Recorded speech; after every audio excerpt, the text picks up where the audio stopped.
Welcome to the Korea International Circuit, former home of the Korean Grand Prix. A great circuit for racing. We really enjoyed the action yesterday.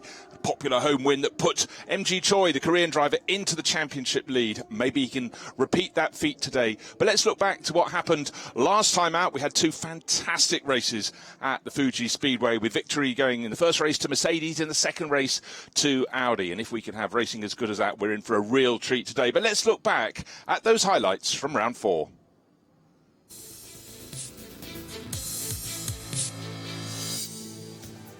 Start of the race, Tanat Saty and Thirikal on the left of your screen made a decent start from pole position.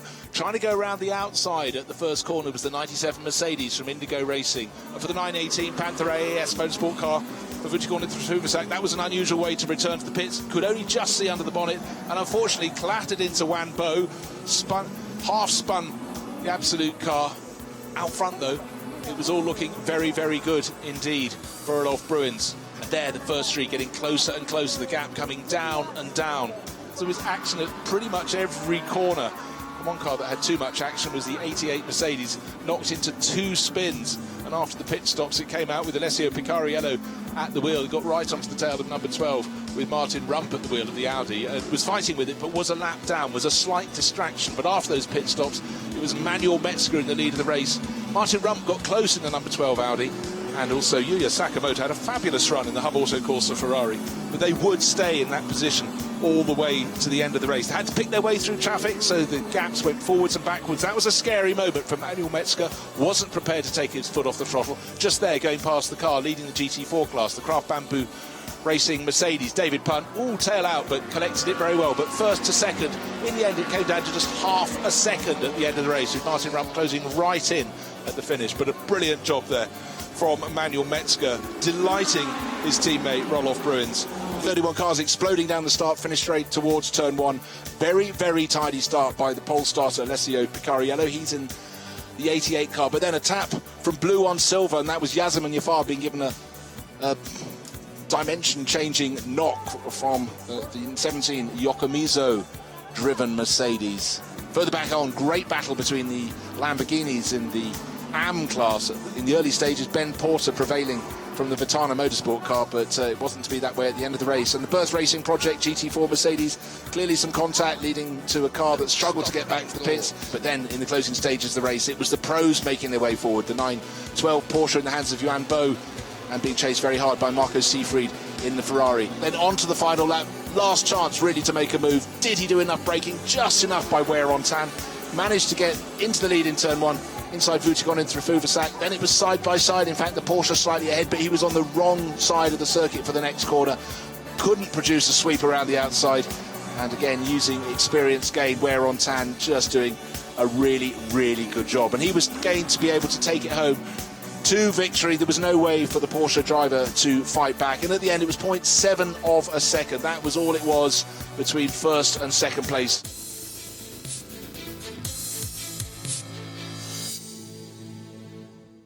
Well, that was then, but very much the focus on now. And we came here with MG Choi, who also races under the name of Roloff Bruins. Just to confuse us, he came here 6 points down from the championship lead and was really looking to see if he could hit the top here on home ground at the Korea International Circuit. Well, let's find out what he thought coming into this event.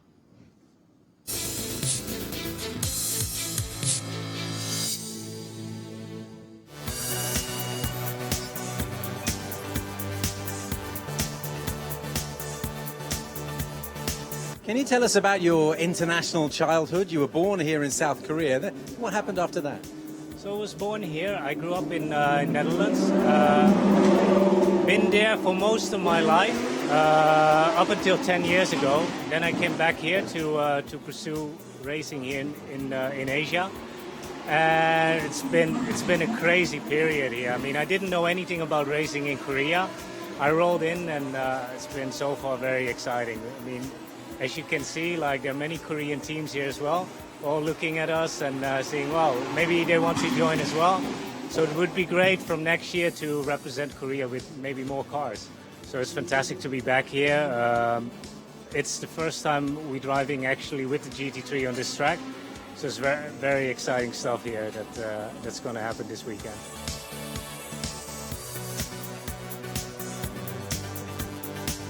it's a good time for it to be exciting as well, because you've got 4 rounds to go and you're very competitive in the championship. Yeah, so far we had overall a fantastic run. I mean, in the beginning of the season, how we ended last season and going into this season, we were not too sure like what to expect. But already, like from the first race, we saw we could be very competitive, and yeah, we're really hoping to progress that and to get better and better, and hopefully till Shanghai. The victory last time out must give you a lot of confidence. Yeah, also, I mean, we missed a few opportunities, to be honest, in Suzuka especially. Like, we missed a lot of points there, but overall, I think we have the pace to be up there, and we just need to make as less mistakes as possible to go for the championship lead again.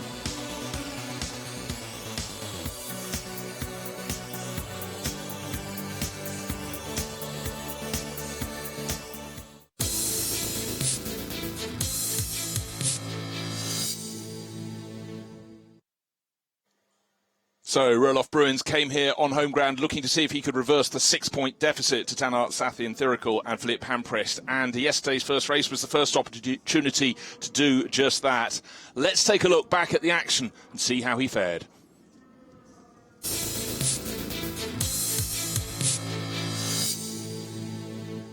Will it be Roelof Bruins in the Mercedes on the right-hand side of your screen, leading into the first corner, or will it be Tanart Sathian Thirikul? Looks so Sathian Thirikul, who was really feisty on the grid, about maybe taking a move into the opening corner. He's got his nose in front, but he's on the outside line, so quite rightfully he has to yield position. Near contact behind with YN Chen, got a little bit sideways in the 999 Audi. It looks so everyone's got around turn 1, but really the passing is going to come up here into turn 3. It's a rising straight, it's wide, it's very, very long indeed. The Hub Auto Corsa Ferrari getting quite serious as well. Started from 5th on the grid, looks so it's up into 4th.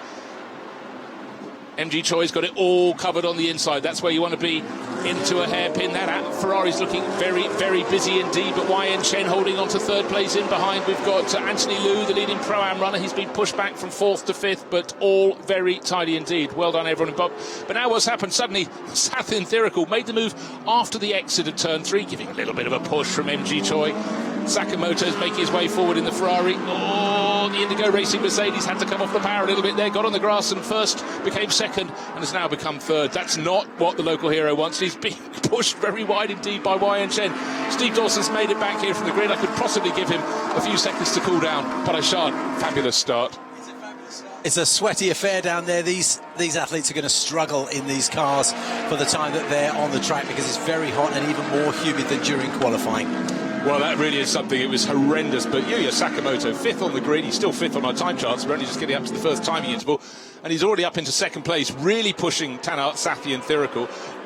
Tanart has a 6-point championship lead, but with 25 points for a win and 18 for 2nd, all it needs is for those positions to be exchanged, with MG Choi in that 3rd place Mercedes going in front, and it could be as close to all square as possible before we get to Sunday's race. But let's not get ahead of ourselves. We have 50-something minutes of this race remaining, and an exemplary start from Sathian Thirikul. Didn't make it stick at turn 1, couldn't quite do it at turn 3, but got a better exit, and by the time they blasted past the club pits, there's a separate pit lane further down the lap, he was in front. He was on the left-hand side when the track was bending left. However, race start under investigation. It's a relatively standard one, but they're trying to see if anybody got a little ahead of themselves on the rolling start. Did anyone get a jump before the lights went from red to green? I didn't see it. I'll keep an eye on the timing screens. So 1 lap down, Sathian Thirikul leading Sakamoto, 0.7 of the second, next to nothing. Roelof Bruins, I'll call him that, and then I'll call him MG Choi at the end of the race, because on the graphic it says Bruins. MG Choi is his chosen racing name, Korean racing name for 2019. But right now, Bruins is in 3rd place, Chen 4th. Bose had a good start in the 912 Porsche, up to 5th. And Vucicon Intrafuvasak has also gained a little bit of ground, well, in fact only 1 position into 6th place. Nielsen 7th, Weiron Tan dropped a position down to 8th. Pittibiran back to upper position in the McLaren to 9th, and 666 Lamborghini in the hands of Au, up into 10th overall. Anthony Liu fell down to, what was it? We saw him down among the GT4 runners. He's worked his way. He started 4th, down to about 22nd position. He's up to 12th. just banged in the fastest first sector of anyone. He was lapping faster than everybody but the top 4 or 5 cars last time round, and he's got traffic, so he's a busy driver down there. Going really well though, isn't he, I must say. Bruins has registered the quickest time in sector 2, so it'll be interesting to see what he does as he comes through the final sector. Currently in 3rd then, 4 tenths behind Sakamoto in 2nd. And just had a look at the GT4 battle. Suddenly Tsunaka Chikuchu has got an advantage. Frank Yu seems to have fallen back into the grasp of Brian Lee and Keo Chang. Yeah, tight indeed. But this is the race-leading quartet. Still Tanat, Sathi and Thirikul just over half a second clear. And no sooner had Sakamoto set the fastest lap of the race than it was toppled by 8 thousandths of a second by Bruin, tucked in behind. The top 3 covered by 1 second, or to be absolutely picky, 0.976 of a second, and in behind another 1.5 seconds back, thereabouts.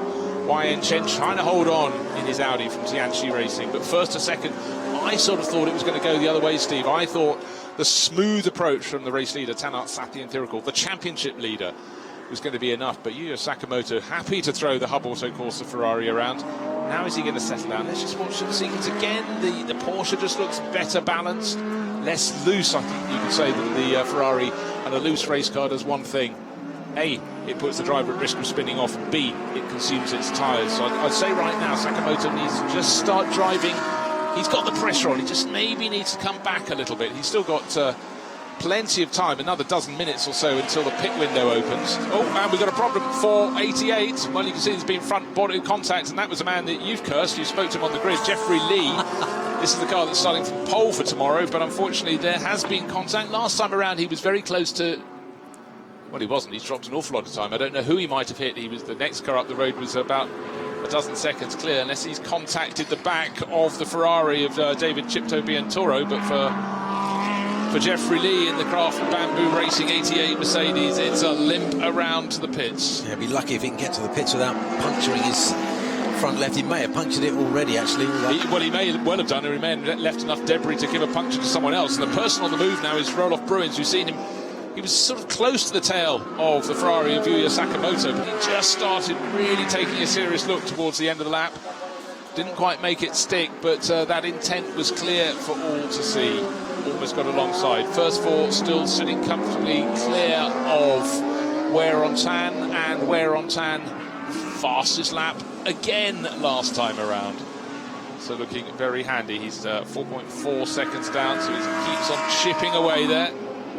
Now it's suddenly getting very, very busy. This is the battle for just the tail end of the top 10. Christina Nielsen in 8th in the green Craft Bamboo Racing Mercedes, then Piti Bhirombhakti in the McLaren, and the 666 Lamborghini has been there or thereabouts on this grouping, but decided 3 is better than 2, and that's Alex Au.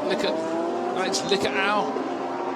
The white Lamborghini with the yellow and blue stripes. Positions aren't changing, but it's closing up, and the car catching all of them is the black and white Porsche in the background. Anthony Liu, he's just set the fastest lap of the race again.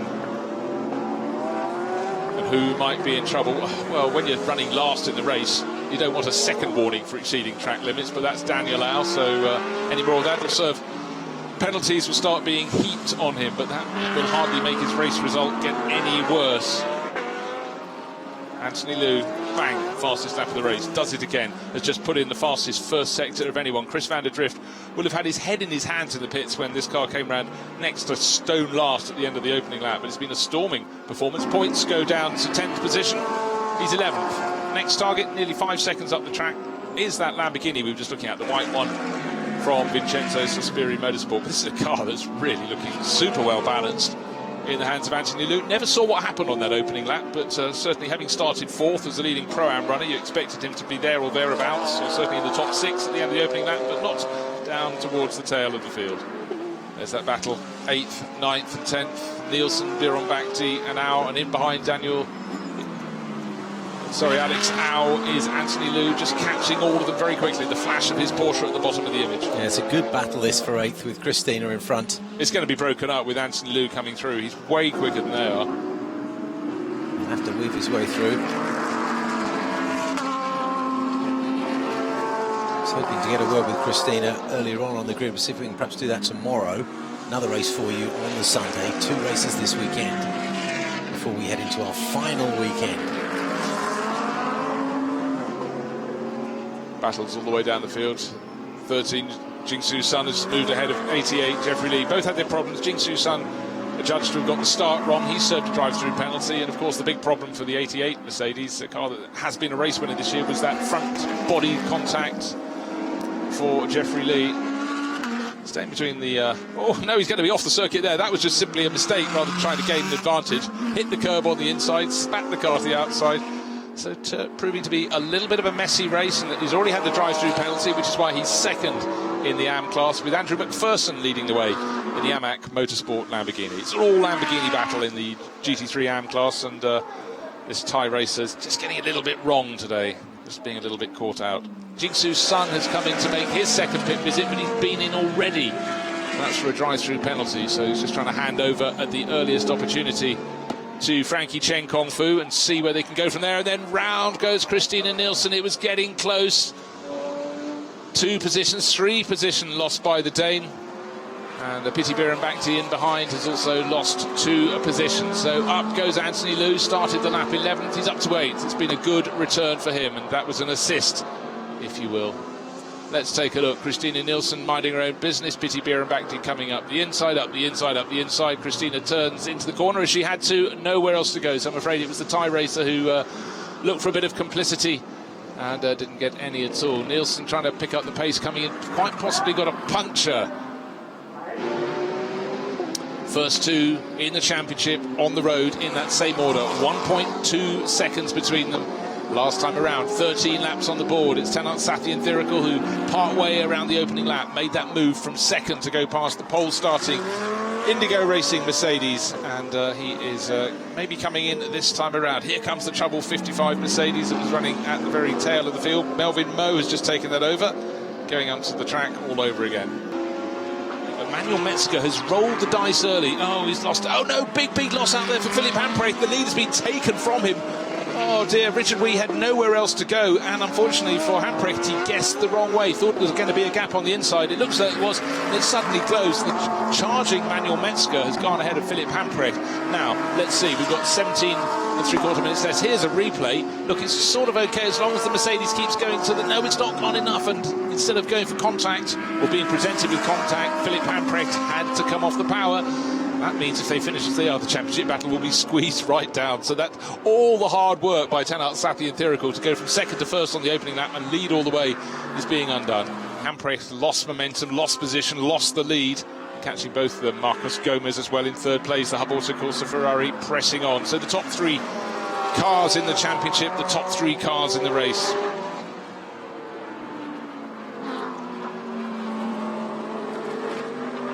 Shane van Gisbergen up to 9th place overall. Of course, Frederick Schandorf had to come in and serve that drive-through penalties for speeding in the pit lane, or his car speeding in the pit lane. That means van Gisbergen has, well, let's see where he can go. 918 Porsche is the next car up the track in 8th place overall. Running really all on its own, leading the GT3 AM class. Looking very good for Ben Porter, who had such a strong run at Fuji Speedway. You know, mixed it with the top guns at the front end of the field. Certainly did not look out of place. How well is he lapping at the moment? 2 minute 13's the fastest car. 2 minutes. We've had some cars in the 2 minutes 8s. In fact, the last. Just looking for Portis. Yeah, very close. That car's best pace at the moment.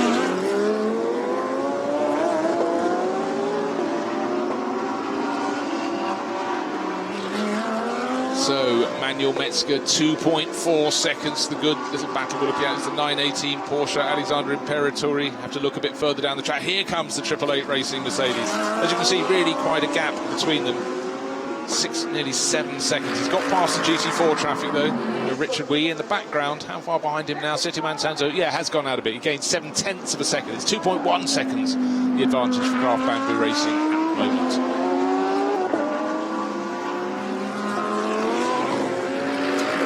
So, doing the maths, 25 points for race victory, 18 points for second place. Therefore, a gap of 7 points. What was the gap between first and second in the championship? 6 points. So, if Manuel Metzger can go on to win this race, they will take a championship lead. Or Choi will take a championship lead of 1 point over the pairing of Philipp Hamprecht and Tanart Sathyanthirikul. Of course, Manuel Metzger's only done a handful of races, has been successful, but he hasn't been here all year, so he's not at the sharp end of the championship.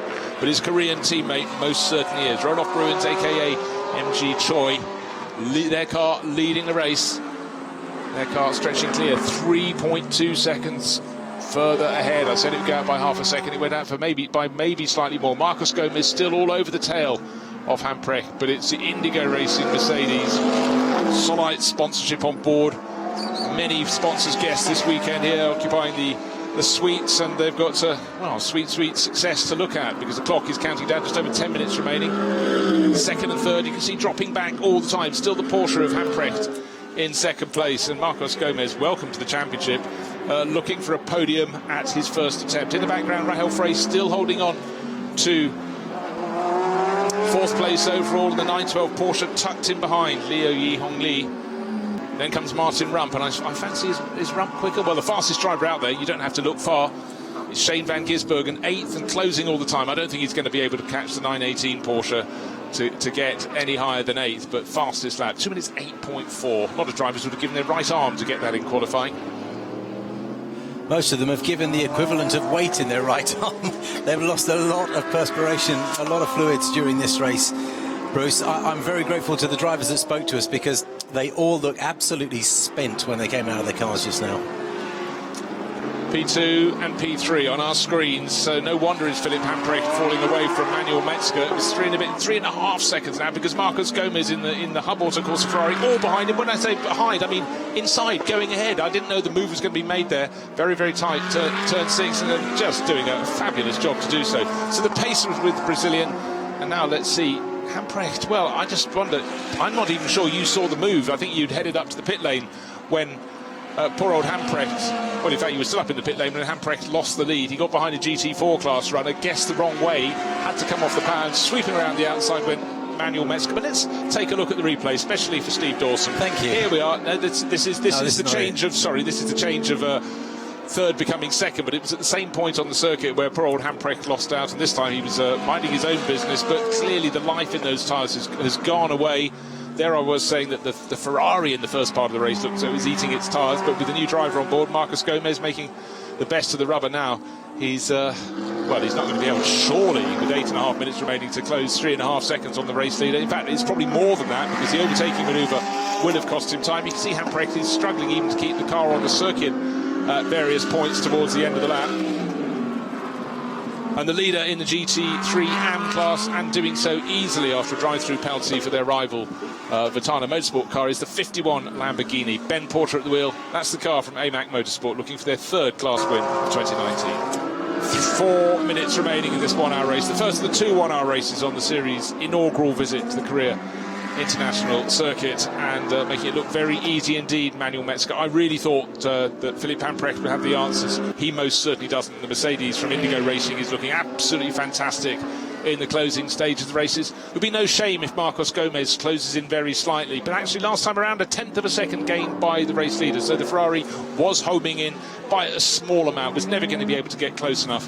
And right now it looks like the battle is all but won for the Mercedes. The background of the shot, they go out of turn 2, up the sloping straight to the turn 3 hairpin. You can see the top 3 runners in it, but unfortunately for the Porsche fans, Philipp Hamprecht muscled out of the race lead, and he's fallen back, not just a second, back to third. And if anything, I'd suggest that Rahel Frey, look at the last lap time, no, very, very similar, running in fourth, matching, if not yet quite passing him, but Liu Yihong Li closing in as well. And in GT4, it's Craft Bamboo Racing leading the way. Richard Wee, how big's his advantage? 3.5 seconds. I thought the challenge from Setiawan Santosa would close in, but the driver from Singapore has settled down very nicely indeed. There he is, Craft Bamboo Racing, racing in both of the classes. 3 cars in GT3, 1 in GT4. And it's the one that's at the very sharp end of that field. And looking at the respective lap times, in the closing stages of the racing class, it's all very much under control by Richard Wee. Likewise, Manuel Metzger, who is really, doesn't care if he's got rubber on his tyres, he's really getting that tail out and pushing very hard. 2.5 minutes remaining. Steve, you probably may need to consider nipping back to from where you've just come. I think I'll bid you adieu. Yes, I'll do that. See you in Park Ferme. Thanks very much. Steve Dawson doing a fabulous job in the pits and in the commentary box. I'm the one that stays in the air conditioning. Just lucky like that, really. So Manuel Metzger leading the way for Indigo Racing. Marcos Gomez giving chase but not catching in the Hub Auto Corsa Ferrari. Third place, the car that got into the lead of the race on the opening lap. Championship leaders, but for no longer, because as we approach the final lap of the race, Philippe Hamprecht back in third position. And he started 6 points ahead of Roelof Bruins, but with 25 points for a win and only 15 for second place. Do the maths. Championship lead is going to change. It will be a 4-point lead. -6 would turn to top 10, and so on to the final lap. It's a long lap here, 5.615 kilometres. This the final lap, so for Manuel Metzger, he can relax. He's got a GT4 runner between himself and the Ferrari that's in second place. The Ferrari with Marcos Gomez, the Brazilian racer making his championship debut, dives up the inside. And unfortunately, bodywork rubbing for the GTO Racing number 11 GT4 runner, just lost a position there. Oh dear, that's really bad luck for Tony Fong. So that will drop that back down the order. No problems at all, and none wished on the German racer in the German car, shared with the Korean racer, the new championship leaders. They will be, if this lap can be completed, past the dummy pits, well, the national racing pits, up towards turn 4, and then into the sequence after a couple of tight corners, the wonderful sequence of sweepers that brings the cars through the second third of this lap. Second place, Marcos Gomez closed the gap last time around to 3.699 seconds. Won't be able to haul it down much more than that. Won't be able to gain another position. But welcome to the championship, Marcos. And all that form that has been so strong in in Brazilian stock cars over the last decade or so clearly translates very nicely indeed into driving a Ferrari super quickly. Not as fast as Shane van Gisbergen is making that 888 Mercedes go, still in 8th position overall, just banged in yet another fastest lap of the race. But right now it's all eyes on the car started by Roelof Bruins, the Korean racer who spent his racing childhood in the Netherlands and since has returned here and is really getting things very right indeed. A huge fillip at the end of last year with their first win for Indigo Racing, and this year the crew with its Mercedes has looked very good indeed, has scored points in every single outing, and that's what you need in this championship if you want to be at the sharp end of the championship table. I feared when Metzger set off on this in this second stint, his opening few laps were very, very hectic on the wheel, really pushing that Mercedes hard, but he clearly knows much more than I do, and that car has flown beautifully. There it is, through the final corner, up to the checkered flag, and that's win number 3 for this year for Indigo Racing. Cue delight down in the pit lane, and I'm sure that Roelof Bruins will be heading up towards the podium right now with a massive smile on his face as the new championship leader.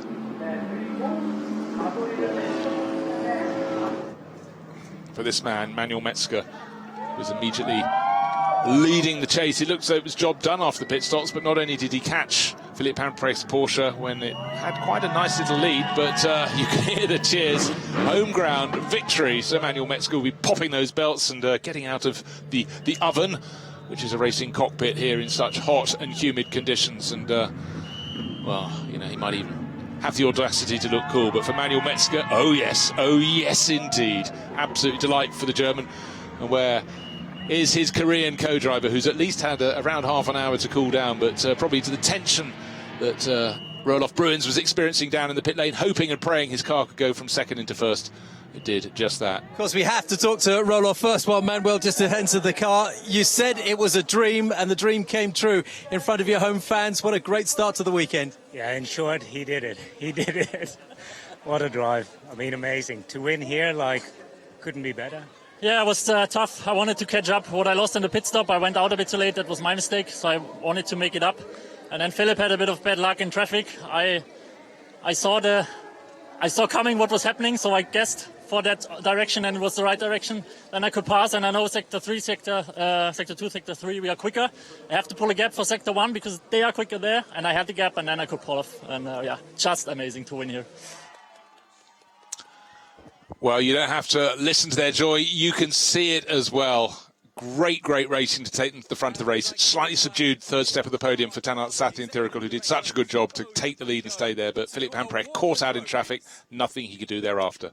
But right now it's the joy unbounded for particularly Roelof Bruins, the Korean racer at home. But for Manuel Metzger, who's shared some of the races with him, They've won before and they've won. This is their most important win together. This is the one that puts them into the championship lead. Some great racing on a circuit that really does encourage great racing, and I'm sure everybody enjoying it. All they want tomorrow is a slightly cooler race. All we want tomorrow is more of the same. It's been a great first visit. We know we're coming back here in 2020 and are looking forward to it all over again. But don't forget, race day 2 is tomorrow.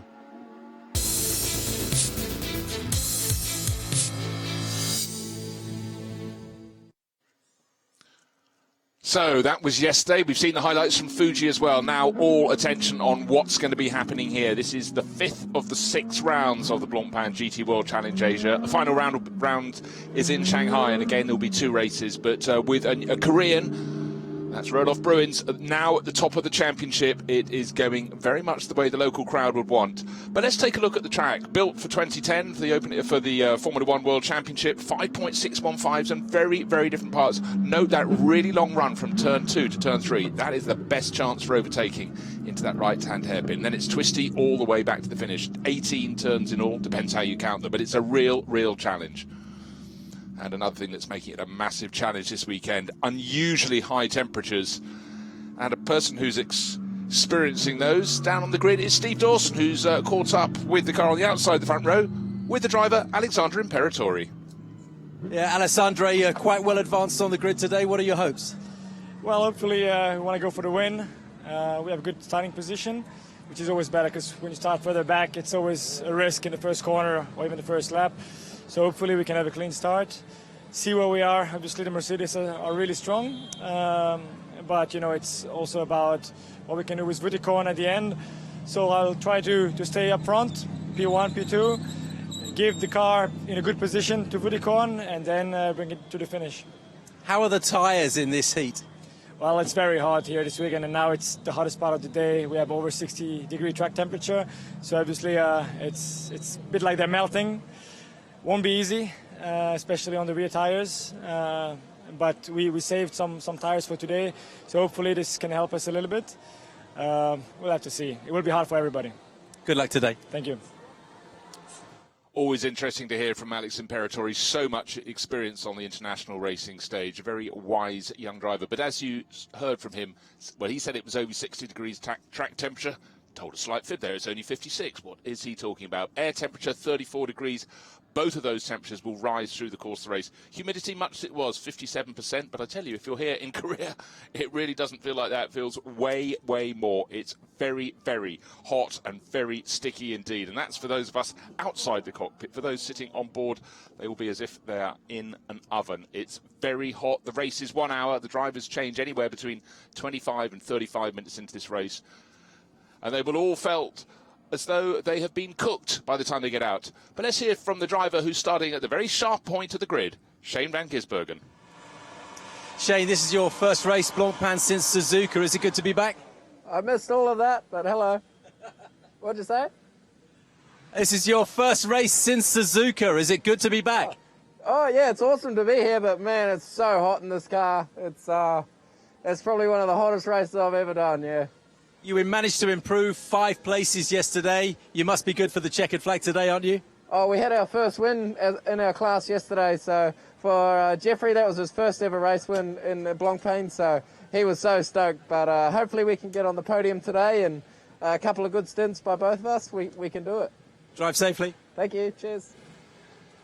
Shane van Gisbergen, an absolute star in any sort of car, made his name principally in V8 supercars in Australia, keeps on being a champion in that, but just slotted it. Not only was the quickest driver in the track at the end of the race, he set the fastest laps, but he did that picking his way through traffic, sharing with the Prince of Johor, who races under the name of Jeffrey O'Him. There is His Royal Highness, who was, well, as Shane said, stoked up on the podium. He absolutely was yesterday. Sheer joy. So look out for their bright silver Mercedes number 888, the 888 Racing Australia entry. It's been very quick through the course of the season. It's been up and down, but don't forget, this is the Prince's first season of international racing, and he's really getting stuck in there and gaining experience all the time. But Shane van Gisbergen absolutely flew in the latter stages of yesterday's race, which shows he also knows how to keep his tyres sweet.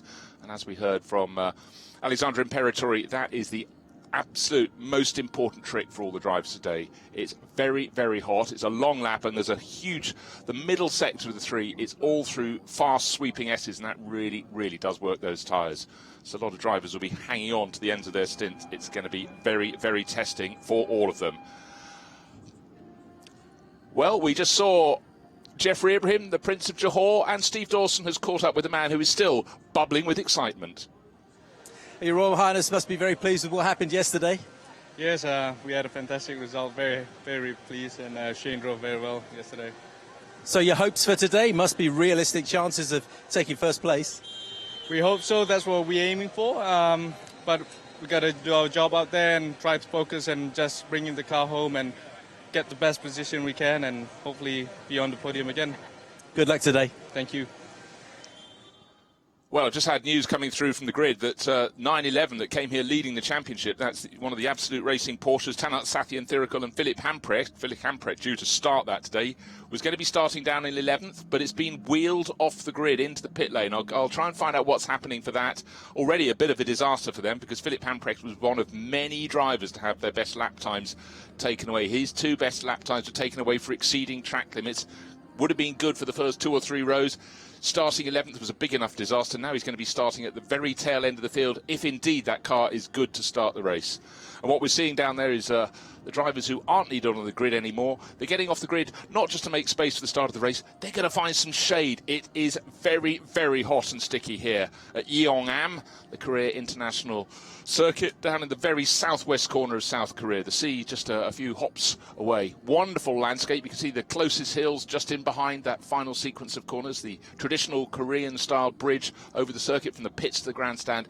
But I just cannot repeat enough how hot and humid it is. And ever since the last 3 days, anybody with a mobile phone has been getting nationals alerts just to tell them to stay out of the sun. Unusually hot, a real heat spur.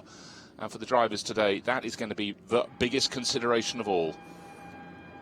But for most of them out there on the grid, they just want this race to be underway. Still waiting for word from the pit lane about the 911 Absolute Racing Porsche being wheeled away from the middle of the grid into the pit lane. Don't know what the problem is, but let's find out, because Steve is down on the grid with Manuel Metzger, who brought home the winning car yesterday that he shares with Roloff Bruins. Yeah, Manuel, super day yesterday. You got that 15-second success penalty, though, today. Big problem? Yeah, we will see. My plan is to have a good start, to keep up front with Shane and the other fast guys, to create a bit of a gap, because our championship contenders, they also have a penalty of 5 and 10 seconds. So it's just a matter of, do I have a gap or not? So that's the plan, to create some gap. Couple of quick cars ahead of you. What's the race to the first corner going to be like? Yeah, just follow Shane and hope that nobody from behind does stupid stuff. Also in the second and third corner. I just want to keep the car in one piece and keep safe, and I want to avoid any trouble. Be safe, thank you. Thank you. Manuel Metzger, a very calculating driver, and as we saw in the first part of his stint in the second part of the race, a very quick driver, not afraid of overtaking and taking the risks. Now, if you looked at the grid positions yesterday, you'd have had the 88 Craft Bamboo Racing Mercedes on pole position. That has picked up a 5-place grid penalty, so that slid down the order to 6th on the grid. But a very good point made by Manuel Metzger. All the cars that picked up the success penalty for finishing in the top 3 positions are in the top 3 positions in the championship, so it's really affecting all of them. They'll have to fight hard.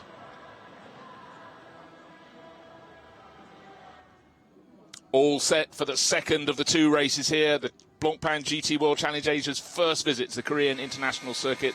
It's already penciled in fact inked in for next year. But the car that's been promoted to pole position couldn't look more silver and shiny. The 888 Racing Engineering Mercedes, with Shane van Gisbergen, the Kiwi racer, kicking it off, and then he'll hand over to Jeffrey Ibrahim, Prince of Johor, for the second half of the race. They took their first victory in Pro-Am yesterday. Can they take an outright victory today? And down in GT4, it's the turn for the BMW team Studi to try its best to fight its way up the order. Didn't take class pole, that was set by Setiawan Santoso, but the most important thing is just getting to the finish for BMW Team Studi. They're sitting on a 54-point championship lead, And that's with 25 points for a win. That's looking pretty good because there are 75 points still up for grabs. And as long as they finish ahead of their championship rivals today, they've pretty much nailed it down. So we'll talk about that later in the race. But for Sonaka Chikuchu, who'll be watching on as Takayuki Kinoshita starts the race, he'll just be sitting with his fingers crossed, hoping they do their normal good job. But yesterday they had a problem. They ended up having to have a drive-through penalty, and that lost them some points, much to the delight of their rivals in the GT4 class.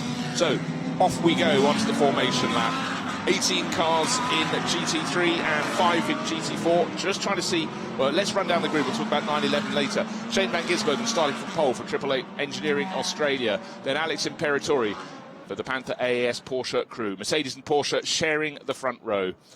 Then it's the championship leading car with Manuel Metzger. He can't take the championship, but his teammate Roloff Bruins, who's done all the rounds, most certainly can. Liu Yi Hong Lee alongside. Frankie Chen Kong Fu looking for a really good result for Team Absolute Racing with their Audis, and Maxi Gertz making his championship debut yesterday, but he didn't get to make it. The car didn't get as far as his point in the race. It dropped out.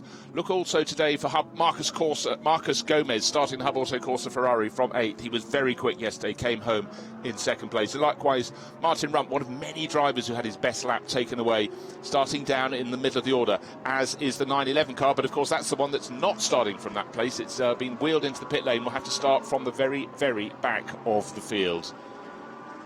And the last car in the queue there is the 5th of the cars starting in the GT4 class, and that is started today by Tony Fong, and then it'll hand over to Brian Lee.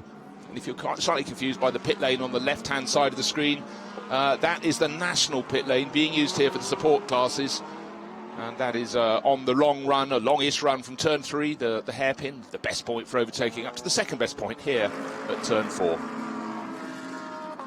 Richard Wee joined the championship yesterday. He's raced in it in the past, both in 2017 and 2018, but he came on board with Craft Bamboo Racing to drive their GT4 Mercedes and took a victorious kick-off to his championship challenge. So, not a championship challenge, he's too late in the series for that, but racing a car that maybe Jean-Marc Merlin will be back on board if he fancies a championship crack at the final races in Shanghai. Frenchman missing the opportunity this time, and Richard Wee only too happy to step in and only too happy to step onto the top step of the podium. So for all the drivers already starting to cook in their cockpits, even at the lower speeds around the circuit, in the distance, the main grandstand over the start-finish straight. Let's just have a look at the points in GT4. Just pointing out, 75 points still to play for. Jean-Marc Merlin, who's in 2nd place, isn't here this weekend. So it's Ringo Chong and Setiewan Santoso. Setiewan set the pole for the class. They're 54 points down. They still have a championship chance, but the one thing they have to do is win. The second thing they have to do is just hope that Sonaka Chikuchu and Takayuki Kinoshita do not grab any valuable points at all. Almost in the bag for BMW Team Studi. Not yet. Still an outside chance for a number of runners. And Jean-Marc Merlin may yet come back for that final round. So into the penultimate corner of the field comes side by side as decreed by the race officials, and let's see what they can do when they're unleashed down the short start finish straight. Just reiterate, it's a very short blast down to turn 1, tight left-hander. Turn 2 comes immediately. Tiny bit of contact yesterday, but really very, very clean indeed. But of course today we have a completely revised grid. On pole position we've got Shane van Gisbergen on the 888 Mercedes. Alongside we have Alexander Imperatori. Looks like a tidy start. Frankie Chen Kong Fu trying to blast up the middle there in the metallic blue Audi, but has the... Well, you've got to have the inside line to turn 1, and the Mercedes did just that. But good line around the outside from Imperatori. But unfortunately, oh dearie me, Maxi Gertz joined the championship. He's been spun around. We'll have a look at the replay to see, did he jump or was he pushed? But of course, trying to gain positions to pick up speed down to the first corner. Looks so the Porsche is in ahead, but it's a right-hander at the end of the coming up to the turn 3. Yeah, the Porsche is in. Oh, big twitch from Imperatori, trying to get the braking done. Has he left it too late? Yes, he has. He's gone off the circuit. So Shane van Gisbergen, really quite a lot. In fact, quite a lot off the circuit. That gives a chance for those behind to make the moves, and it certainly looks as though Liu Yi Hong Lee is right in the mix. You can see the green flashes on his charcoal grey Porsche. Did not take the lead, but that was 2 drivers trying to throw it away, and I'm trying to see if there's a mark on the back of, yeah, looks like there's been a clout on the back of Imperatori's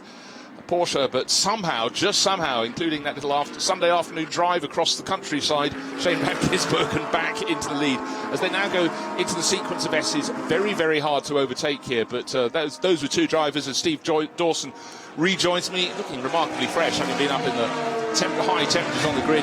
Looks as though the first two drivers had thrown it away, Steve. Just as you came into the commentary booth, but somehow they're still in front. Well, if you're in Korea, you might as well have a look around while you're here, and they certainly did that. It was very, very tight, wasn't it? The first few series of corners, these cars bunched up together. It almost seemed inevitable that something would happen there.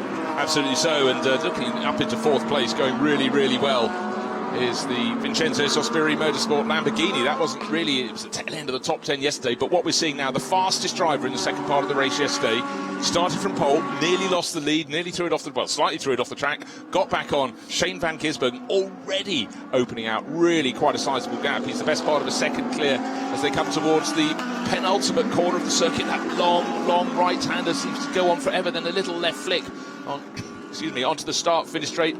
Line astern behind, but Van Gisbergen has protected that lead, and the Prince of Johor, Jeffrey Ibrahim, will be delighted as he watches on from the pit lane. How good's the advantage? 1.1 seconds. Leo Yihong Lee, really, really good start from him, so he is up into third place in the 912. Currently third, but I wonder if Van Gisbergen Imperatori will suffer some kind of penalty for that massive off that they had on that first lap, and he may inherit first place. We'll see. Well, right, just hearing news from, sorry, slight pause there, just hearing news about the 911 Porsche, the car that came here as the lead of the championship. Why that was removed from the grid, well, I tell you what, it was a mystery. Team doesn't really understand, and Tanat Sathin Thirikal, who'll be doing the second leg, doesn't understand either. Steve, I had an official come up to me and tell me that it had happened. He couldn't give me an explanation either, but obviously late drama there to be taken off the grid, wheeled off the grid in the moments before they were flagged off. Must be very disappointing for the championship leaders coming into this weekend.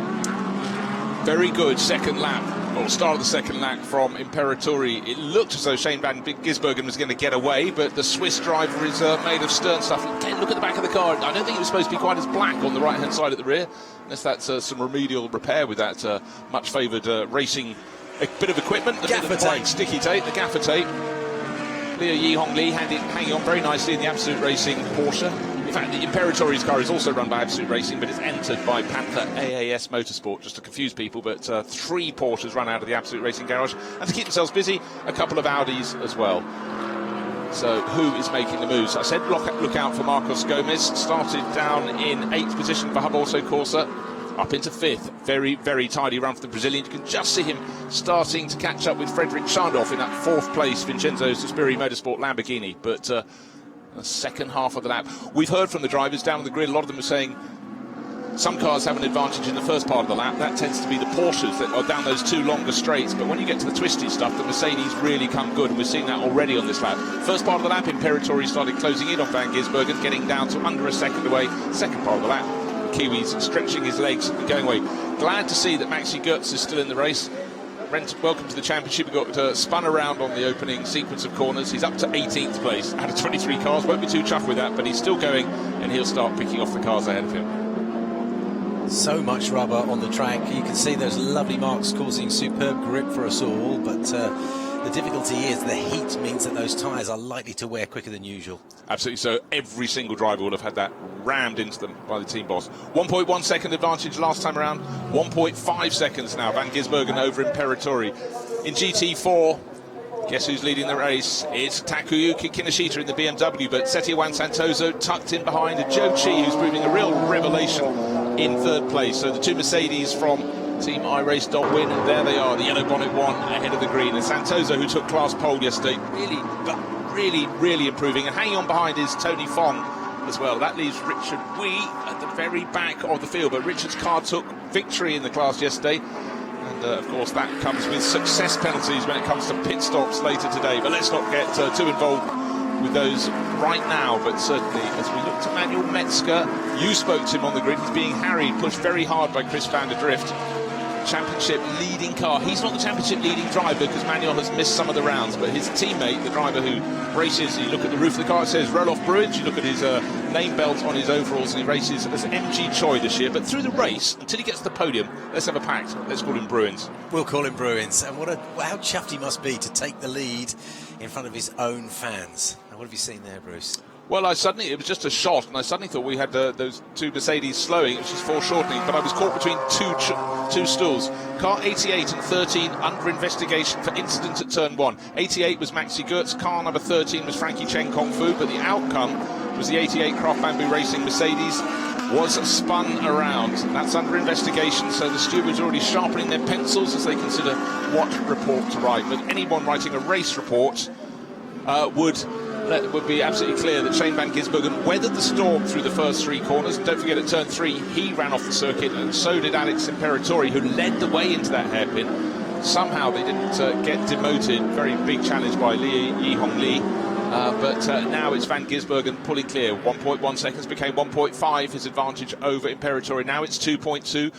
Race start was under investigation, no further action. So the race start, well done all the drivers, very clean indeed. Unfortunately, down at turn 1, there was that contact with Maxi Goetz's Craft Bamboo Racing Mercedes being spun around in GT4. No big points yesterday for Takayuki Kinoshita and Sunako Kikuchu, but today leading the class by a second last time around. But Setiwan Santoso has just lost ground on this lap. It looks like it's more than doubled. Yeah, that is a big gap. And in fact, I think we're having a change of position. I think Zhou Qi is now in front. Is that 199? Yes, so it is. And it's gone out to a gap of 3 seconds. So, you know, I paused suddenly. I thought one of these cars was going slowly. It looked that appears way. I was right. It looked that way, and you were right, yes. Well, that's never happened before.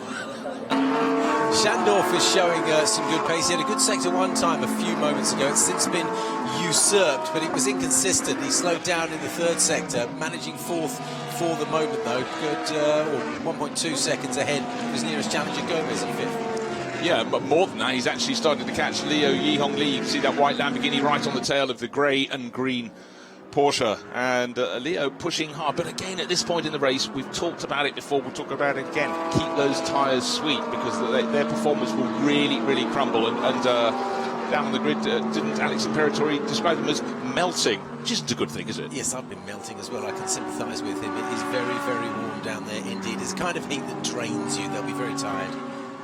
And actually, when Shane van Gisbergen, who's done so much of his racing in Australia and throughout, all around the world, describes this as the hottest he's ever been in a racing car, you have to sit up and pay attention. He'll be delighted that he's probably going to drive for no more than 35 minutes. You have that 15-minute preamble, so 50 minutes in a sort of pressure cooker, if you would like. Right, let's run down the top 10. We've seen Frederick Schandorf pushing Leo Yi-Hong Lee for 4th place. Marcus Gomez going very well, but not quite catching them. The last 2 laps, Schandorf in the Lamborghini's escaped from that number 27 Ferrari, but Marcus Gomez, Brazilian stock car racing star, but also very handy in a GT3 car.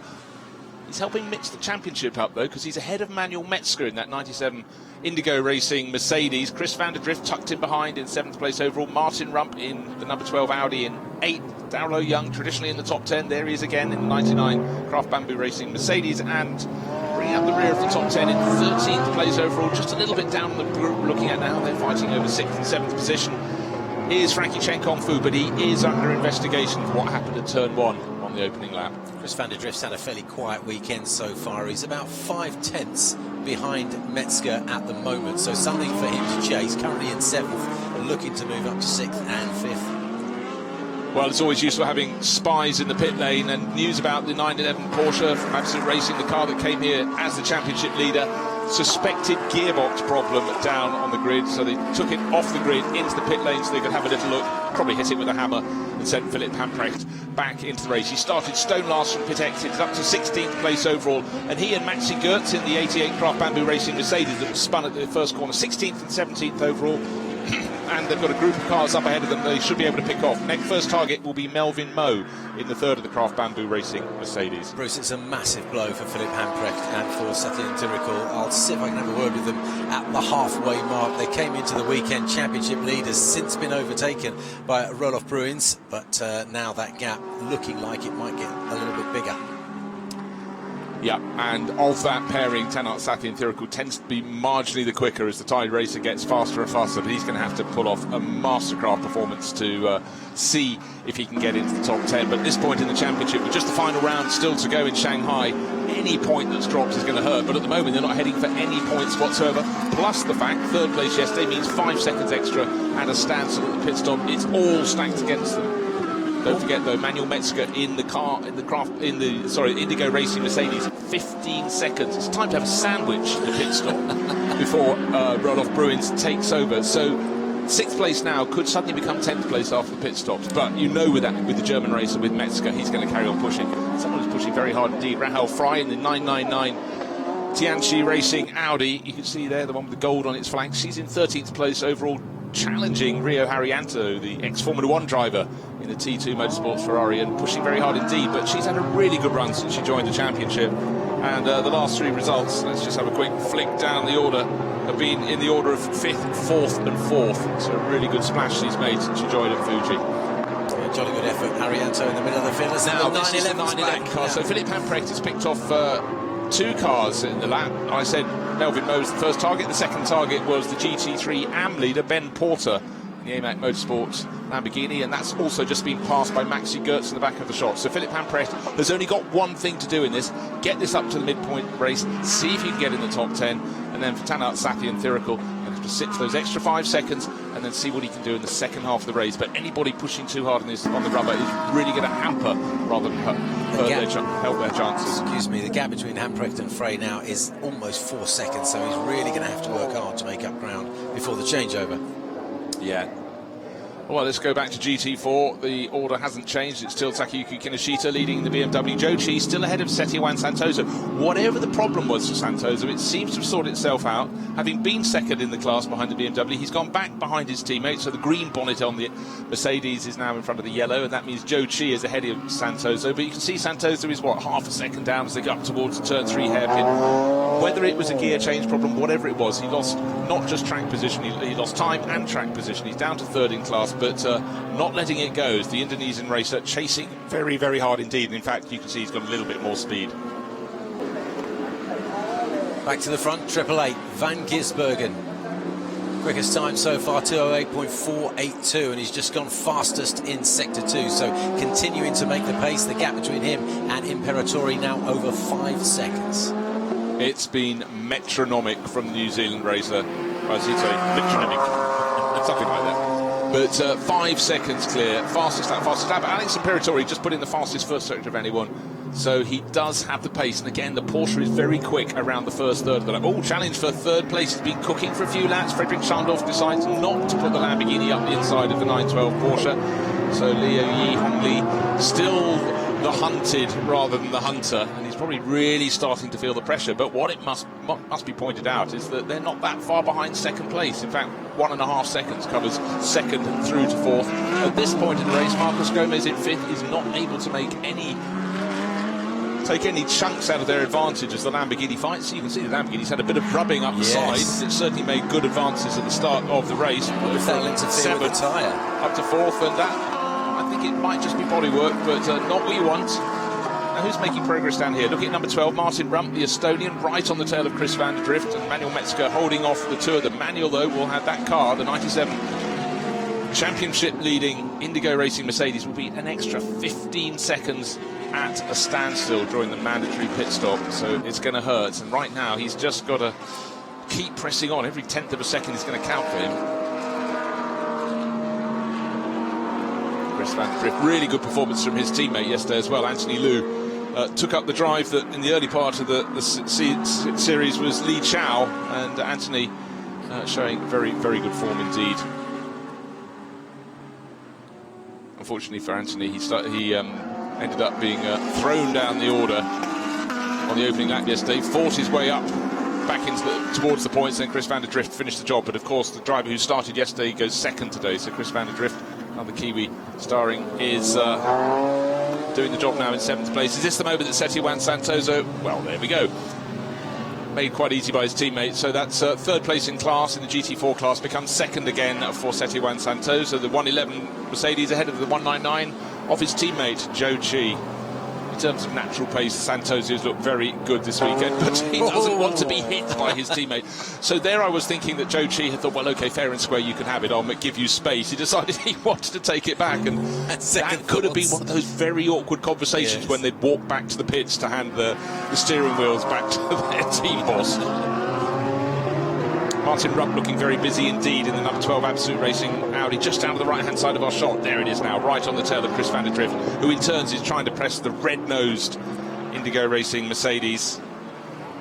All slightly holding each other up, but at the moment Marcus Gomez doesn't have enormous pace. He's just off the pace of the top, well, the fastest driver, of course, in the race. It's the driver leading now by 6.3 seconds. That's Shane van Gisbergen. But Marcus Gomez, having got up to 5th place from 8th on the grid, I expected to go a little bit better, but he's still got plenty of time in this stint. And yesterday he proved very, very good indeed at keeping the life in his tyres. And the final laps of the race was closing in on the race-winning car. Didn't quite get it together, but seems to be a driver who understands how to keep your tyres sweet to the end of the stint. And in this soaring temperature, that's very, very important indeed. So where are the changes coming? I talked of the advantages of this circuit for overtaking up into turn 3. You can do it up into turn 4, the 2 hairpins, but the rest of the lap, you can be close, but you almost need a mistake from someone else to get through. The long sweeping stint of S's. Look at this here. Cars look fabulous, jinking from one side of the circuit to the other, but there isn't really a long enough straight. Well, in fact, there's not enough straight at all. It's all there for Manuel Metzger, running off the circuit, decided maybe not to try and work his tyres too hard, but in doing so went off the edge, somehow kept it back together, kept the car in a straight line, but a little bit of a scare for the championship leading car. That's the part of the track where it's real grass as well. You might have seen him pick up a little bit of mud, so his tyres may be a little dodgy for the next few corners. 6.3 seconds was the lead, is now 6.7 seconds over Alex Imperatori, but importantly Shane van Gisbergen has already picked off the last 2 cars. That's Tony Fong and Richard Wee in the GT4 class, and got them at a point where they didn't delay him. It looks like, where's Imperatori going to find them? Well, coming up the lights flashing, yes please, let us through. And staying to the right-hand side of our screen, Tony Fong in the blue Mercedes, and the Craft Bamboo Racing tucked in behind with Richard Wee at the wheel. No problem there for Alex Imperatori. Leo Yi Hong Lee might be slightly obstructed there, and certainly getting very close in behind in 4th place, Frederick Schandorf. I thought that was going to happen for Leo Yi Hong Lee. Wasn't on the right line into the corner, ran very wide on the exit of turn 3. Now he gets past the second of those 2 cars. That's Tony Fong in the bright blue, well, the metallic blue Mercedes, running 4th in GT4. Looked as though that was the opportunity for the Lamborghini racer. Didn't quite open for him, but certainly Leo Yi Hong Lee in the 912 Porsche will be a little bit rattled after that, but he's held on to that 3rd position. You can see visually the huge gap between Van Gisbergen and Imperatori. It's 6.7 seconds officially last time they crossed the start-finish line, but he's really making it most of the advantages he's got.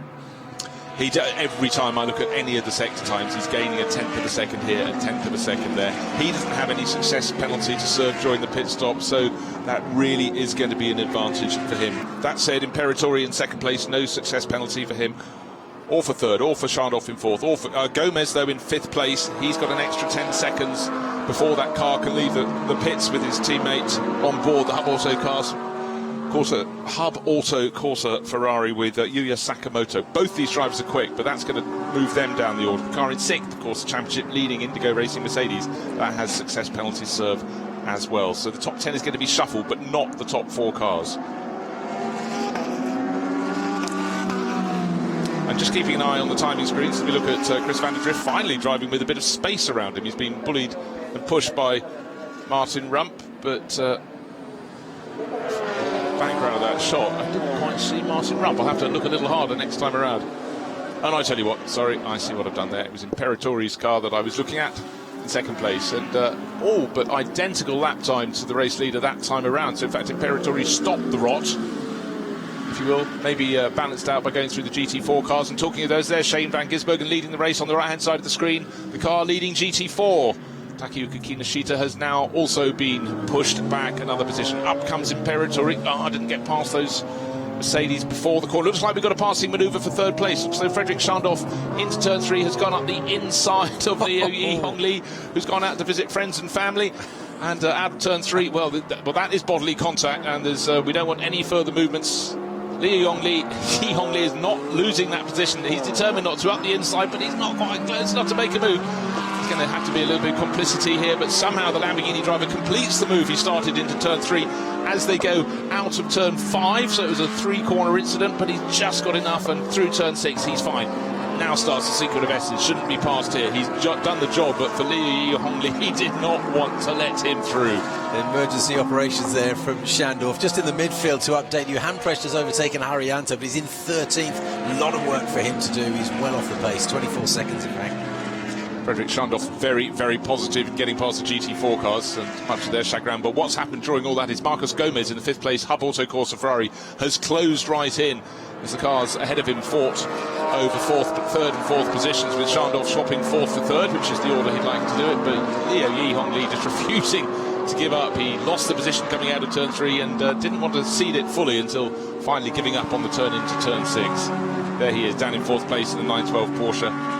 But certainly some of those antics would have scrubbed a little more rubber off those tyres. GT4 class leader just trying to keep out of the way. Now the car he's obstructing through no fault of his own. It's just the shape of the circuit in those final run of corners is the Ferrari that got onto their tail in 5th place. Still in 5th place, but he's lost ground. That's how it goes. But for the first time to complete a lap in 3rd place, Frederick Schandorf coming through. Gap between 1st and 2nd out by another chunk. 8.2 seconds between Shane Van Gisbergen and Alex Imperatori. Another driver who's come quite good through the traffic. Manuel Metz, Chris van der Drift closing right in. Martin Rump on their tail as well. They had the better of the battle through the GT4 runners than Schandorf, Ye and Gomez. Haven't talked about the McLaren today. There it is, coming behind Rahel Frey in 10th place overall, the orange McLaren. Keita Sawa in 11th. If we want to talk about the classes, the top 3 cars are all Pro-Ams. They've all got their pro driver on board, so they theoretically, in terms of pace, ought to go backwards, whereas Liu Hongli is in a pro-pro combination. And when Wan Bo gets into that in the second half of the race, again with no success penalties, we could have Wan Bo going to take overall victory today. Long way still to go, a lot of life still to be squeezed from these tyres. Darrell Young in the wars, much as his teammate Christina Nielsen was yesterday when she was pushed into a shove by the McLaren, running behind the McLaren today, but position just been lost there by Darrell Young as 911 gains another position. So Philip Hamprecht got it wrong in traffic yesterday. Now he's finding out what it's like to drive in rush hour here, Korean style, giving a little bit of a nudge at it. And certainly we've noticed traffic lights don't mean quite the same here in South Korea as they do around much of the else of the world. We tend to stop on red and go on green. We're not quite sure what the code is here. It's very confusing, and it must be a little bit confusing for anyone trying to keep track of the order of the cars there in the midfield as they brush up more dust. It's hectic stuff and great racing here. Well, what we're seeing is Maxi Goertz, Craft Bamboo Racing in the middle of our screen, on the right of our screen, with many, many twitches there. Loads of dust on his tyres is Darrell Young, and German racer Maxi Goertz races all around the world for Mercedes and showed his extra craft. But it was Darrell Young was very busy getting past the GT4 runners and didn't exactly stay on the circuit. Then he had a big twitch, and Maxi Goertz did not need a second invitation and has moved up another position. So the top 10 beckons, not there yet for the 911 Porsche, but Philip Hamprecht, as we saw, gaining positions, and Maxi Goertz doing likewise. There's Maxi Goertz in the GT4 traffic. He's up behind Setiwan Santosa, who got quite sideways trying to keep out of the way. Santosa, over the last few laps, has built an enormous lead over the driver, his teammate Joe Chi, and I think Joe's just been a little bit cautious in traffic and has lost a whole load of time. But at the moment, let's talk about the GT4 class positions. Takayuki Kinoshita just finished another lap, waiting for Setiwan Santoso to do as well, so I can tell you what the gap between them is. And the fact I'm taking several seconds to tell you that means there is several seconds. There are 9.4 seconds between first and second in the GT4 class. 9.4 seconds would cover, well, half of that would cover this run of cars from Liu Hongli in 4th place in the 912 Porsche, dropping away from the Lamborghini that's running 3rd, but then the Ferrari tucked in behind, 27 with Marcus Gomez at the wheel. Manuel Metzger still pushing on in the Indigo Racing Mercedes. In behind him, Chris van der Drift and Martin Rump. They've been like this nose to tail pretty much since the end of the opening lap. Very few place changes, but you never know how they're behaving, how they're faring on their tyres, whose tyres are really like, well, just molten. Pit windows open, Bruce. I'm just wondering what Tanat Satyentirikal's thinking. There is an opportunity to perhaps make one more place up. Only about 3/10 between his car and Sawa ahead of them, but after that it's over 11 seconds, and this is going to be a real uphill struggle. Remember, championship leaders coming into this weekend, and this is a big dent in their championship hopes. I'll take a trip back down to the pits, see what we can uncover. Well, we can't keep you away, must be said. The lure of the pit lane, the glamour of the pit lane, not necessarily the heat and the humidity. But off goes Steve Dawson And off goes Shane van Gisbergen, best part of 9 seconds clear last time around. Oh, first warning for one of the drivers. Martin Rump running 8th overall. Watch out, track limits being exceeded, but that's the first warning. They get plenty of those. By the time you get to 3, you've got to start considering your options. Another lap about to be completed. That's 12 laps on the board for Shane van Gisbergen, the 888. Race Engineering Australia Mercedes looking imperious, and all along he knows he's going to run as late as he can before handing over to the far less experienced Prince of Johor, Jeffrey Ibrahim. But for Jeffrey, this is uncharted territory. We saw great forms from the opening round in Sepang. Already we've got people coming into the pit. So Marcos Gomez coming in at the earliest opportunity in the Ferrari that was running right at the sharp end of the field. 4th place overall. Into the pit lane. Sorry, 5th place overall he came in from. And in behind him, Frankie Chen Kong Fu, I think, has just come in. No, Martin Rump has come in all alone. It looks like a practice session there, blasting up the shorter of the straights. That's the one from turn 3 up to turn 4. There we are, the number 12 Audi. Martin Rump getting out, Wear on Tan getting in. Yuya Sakamoto getting on board that Hub Auto Corsa Ferrari. Number 27 in from 5th place. So in from 5th and 8th, respectively, those two cars. And the 911 Porsche in at the earliest opportunity for Philip Pamprek. Didn't quite get into top 10. He'll hand over to Sathian Thirikul, but before the Thai racer can get going, he's got to be at a standstill for an extra 5 seconds. That will shift him down the order. That's because he finished in 3rd place yesterday. That was success penalty. The number 111 Mercedes coming in from 2nd place in GT4. Setiawan Santoso, who's been just getting better and better, will be handing over to Ringo Chong. So nice and spacious. Rahel Fry has stopped the Tianchi Racing Audi. That's number 999 in the background of the shot. She's made really quite a splash with that car since joining the series. Swiss racer, and she'll hand over to Waian Chen.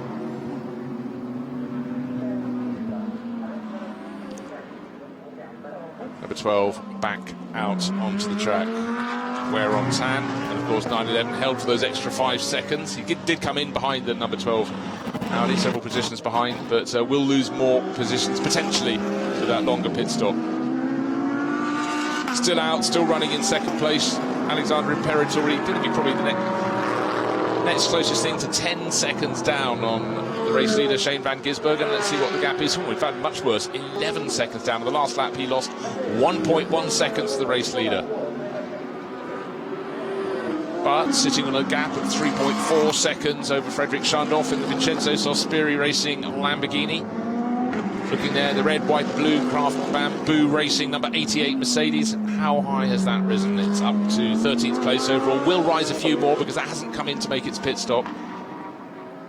And in fact, he's now 9th on the circuit as it goes past the cars that have made their pit visits or are still making them. GT3 AM, it's Ben Porter in the 51 Lamborghini. Just saw a shot of it there in the class lead, followed by Asai in the 2nd of those Lamborghinis. That's the one from Vitana Motorsport. They're the 2 cars contesting the GT3 AM class, and at the moment advantage for the 51 crew of AMAC Motorsport, teamed by AMAC himself, Andrew McPherson.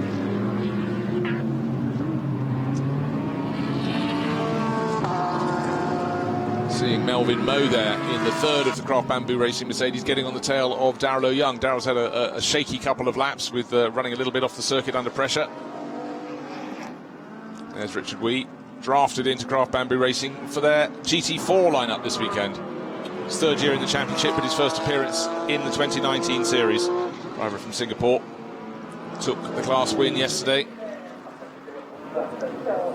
staying away from the pits for now, so up into 3rd place in GT4, but overall had been running 5th and last in class. First in Pro-Am as well, for good measure, the 888 Racing Mercedes. Shane van Gisbergen just reeling off excellent lap after excellent lap, and with no success penalties to serve during the pit stops. He's going to stay out for another probably 3 minutes. I think that's about all he can spare. 4 minutes, he could squeak in 2 more laps, and if he can, he will. Lap times 2 minutes 9 or thereabouts, and just enough time to have twice that. But in come a whole host of cars from the tail end of the top 6. That's Chris van der Drift from 6th place overall, the 910 Porsche, right under the rear wing of Frankie Cheng. 888 Race Engineering, Johor on the side of the car, KFC on the bonnet, but all-round excellence from Shane van Gisbergen. 12 seconds clear now of Alex Imperatori. Frederick Schandorf nearly 4 seconds further back in 3rd place overall. And that shot tells it all. The infield straight, coming onto it in the background. Second place car. 1-1 drive-through penalty for speeding in the pit lane. Car 1-1-1 drive-through penalty for speeding in the pit lane. Well, that was either Setiwan Santoso on the way in, or the driver who's taken that over for the second part of the race, Ringo Chong, on the way out. I think my money's on the driver on the way in. And Santoso, don't forget, took pole for the GT4 class for this, the second race, but now whatever good he's done in the challenge they were trying to take to this car, the BMW Team Studi entry with Takayuki Kinoshita diving into the pit lane. He's leading the class, but certainly that is a big advantage. It swung very much the way of the team that really just needed to get out and score points for a handful of, any of those top 5 positions would pretty much present them the championship. And with Setiwan Santoso getting it wrong there, that's very unfortunate indeed, because that drive-through penalty is going to cost them the chance to really, really make a challenge in the final rounds of the championship.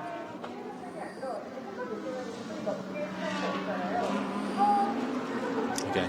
Pit window still open until we have 25 minutes left on the clock. We've got 27 minutes and 45 seconds remaining. Just going to keep an eye on when Shane van Gisbergen comes in from the lead of the race, when Imperatori or Schandorf from 2nd and 3rd. They're the top runners who have not made a pit stop. They can take it easy. There was no success penalty due to a disappointing result yesterday after a drive-through penalty, but for Takayuki Kinoshita, now out of the car, strapping his good friend Sunako Chikuchu on board. Cool, calm and collected. Well, as cool and calm as you can be in temperatures of 36 degrees, and that's out of the cockpit. Roelof Bruins now on board the 97 Mercedes from Indigo Racing. Don't forget, he came here 6 points down on the championship leading crew of this car, the 911 Porsche of Tanar Satyen Thirikul and Philip Hamprecht, and took victory yesterday, and with the rival car finishing in 3rd place, assumed the championship lead. 4 points to the good going into today's race, and certainly looking very, very good indeed. Just keep chalking up the points that are required, and as long as he finishes the race ahead of the 911 Porsche, he will stretch that championship advantage. Christina Nielsen now aboard the 99 Mercedes, gaining a position on the Ferrari, now in the hands of David Chipto Biantoro. They're fighting just outside the top 10. So is this the drive to the championship title in GT4? Takayuki Kinoshita go and put his feet in a bucket of cold water to cool down. Now it's up to his teammate Sunako Chikuchu to see what he can do, but with the car that was closest to them, the number 111 Mercedes from Team iRace.win, having a drive-through penalty for speeding in the pit lane. What an unfortunate but unforced error for them. They were 2nd in class and maybe would have had a chance of taking class victory here today. There was some little distance down, but they're a very, very strong pairing. But unfortunately for the 111 crew, I'm afraid that drive-through penalty has taken all hope away from them. Shane van Gisbergen pressing on. He's got to come in this time around. Less than a minute remaining on the clock. Coming up to that series of S's, has to be in before it says 25 minutes at the top of the clock.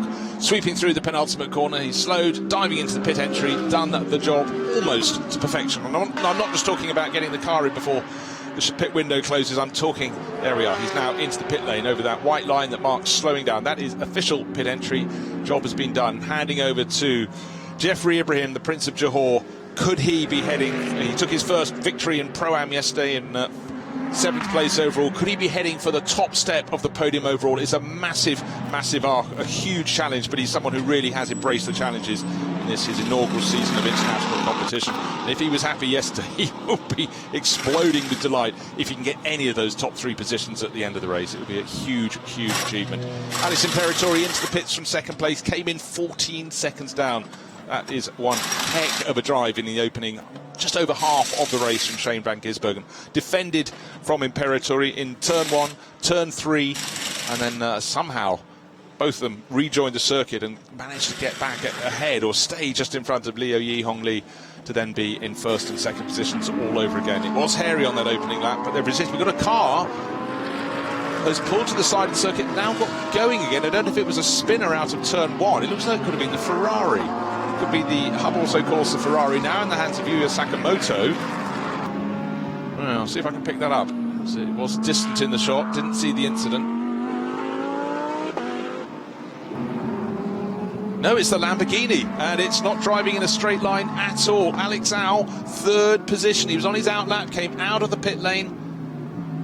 Oh, dearie me. Talking coming out of the pit lane, this is the car that came in from the lead of the race, now in the hands of Jeffrey Ibrahim, the Prince of Johor, the bright silver metallic Mercedes. Is this going to be heading for a first overall win? Well, the car that was possibly heading for third place is heading nowhere fast and nowhere in a straight line. Alex Au, how unfortunate. Really strong opening stint from his teammate.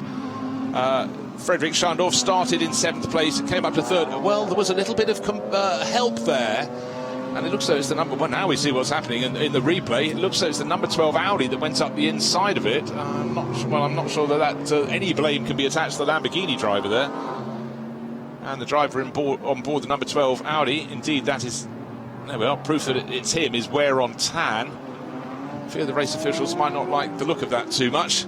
The Lamborghini may get back to the pits. That's not the pit lane, that's the national pit lane, so he's still got 3/4 of the lap to go, and he's almost looking out of the side windows as he tries to go forward. He's also trying to stay off the racing line. This is desperation to see if he can at least pick up some points. And a lap after the contact, through comes the car that appears to have been the assailant, the number 12 Absolute Racing Audi.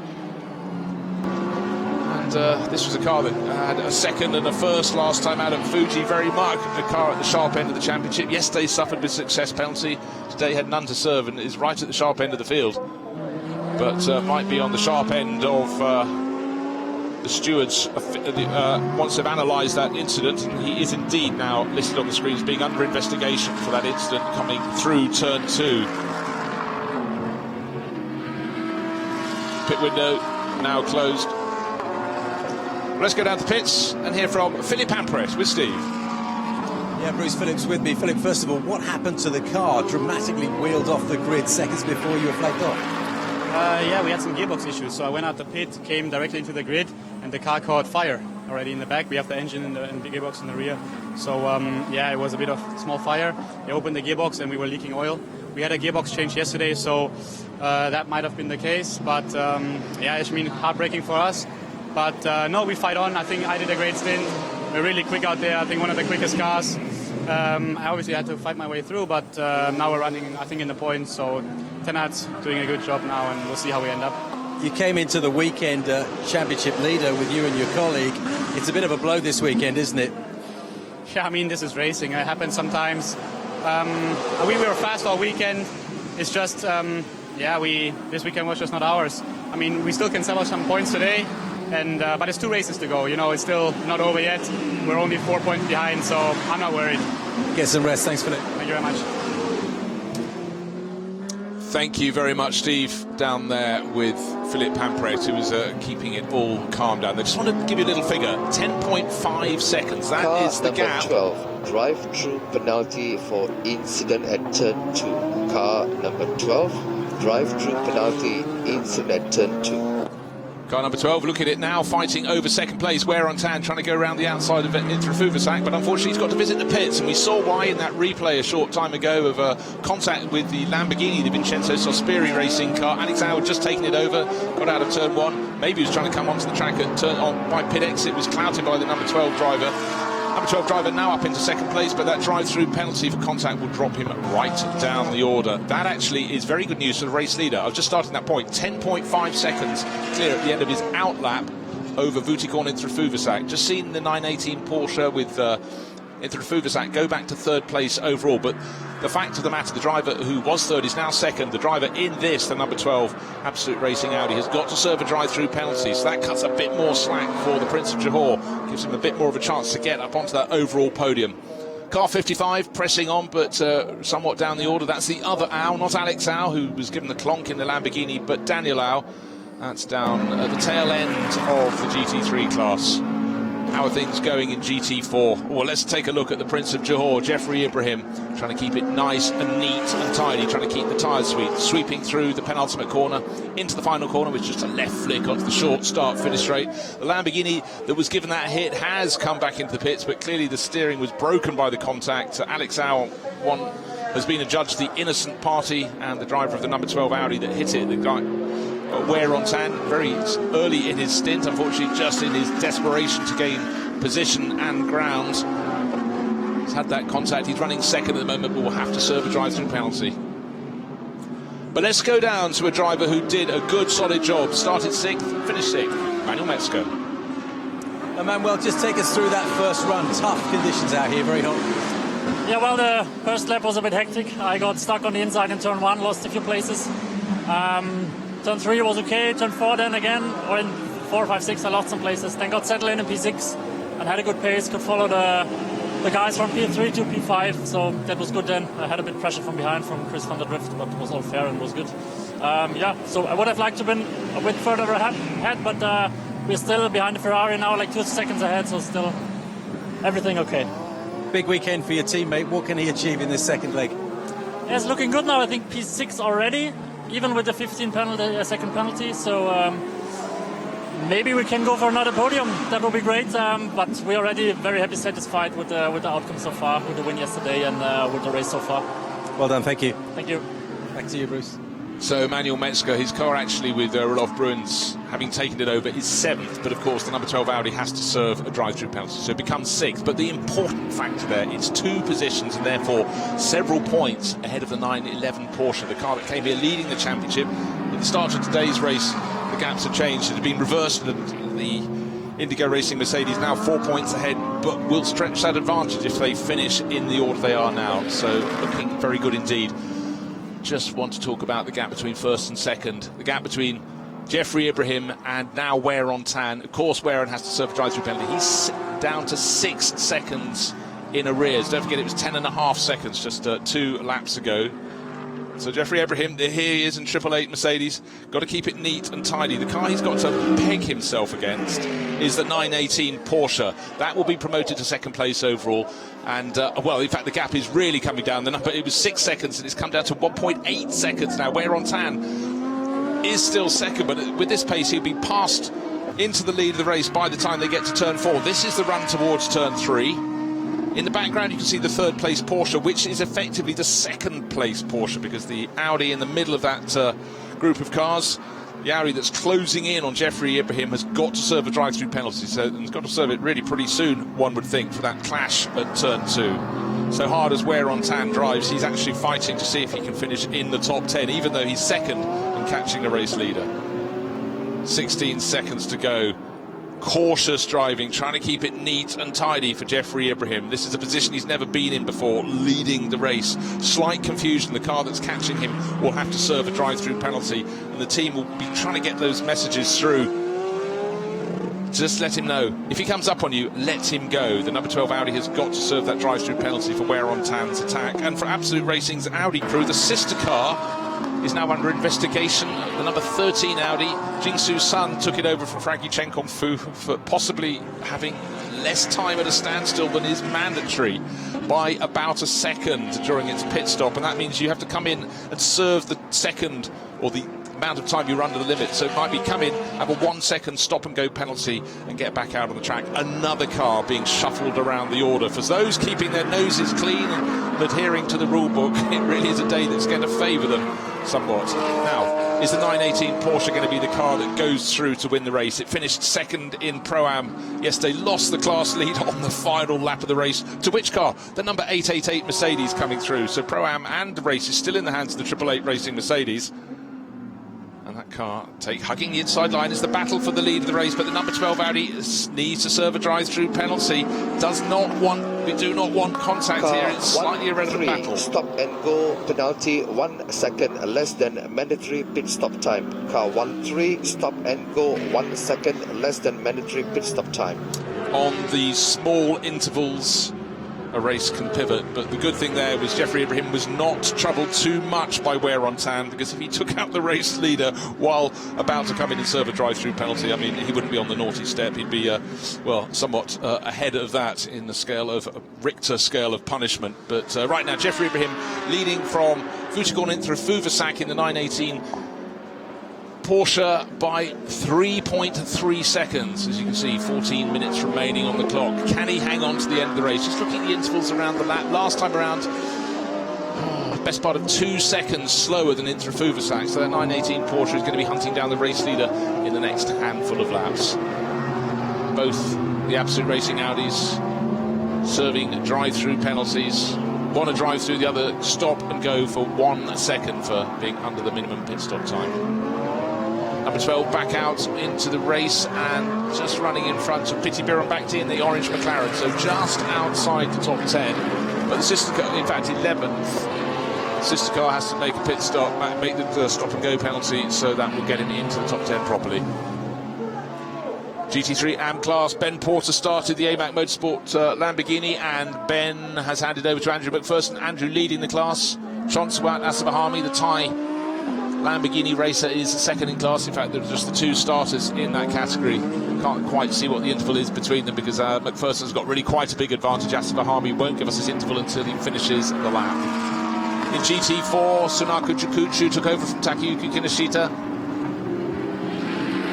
Letting the 99 GT3 class Craft Bamboo Racing Mercedes pull ahead. No difficulty in doing that. The GT3 car is a good dozen seconds faster per lap.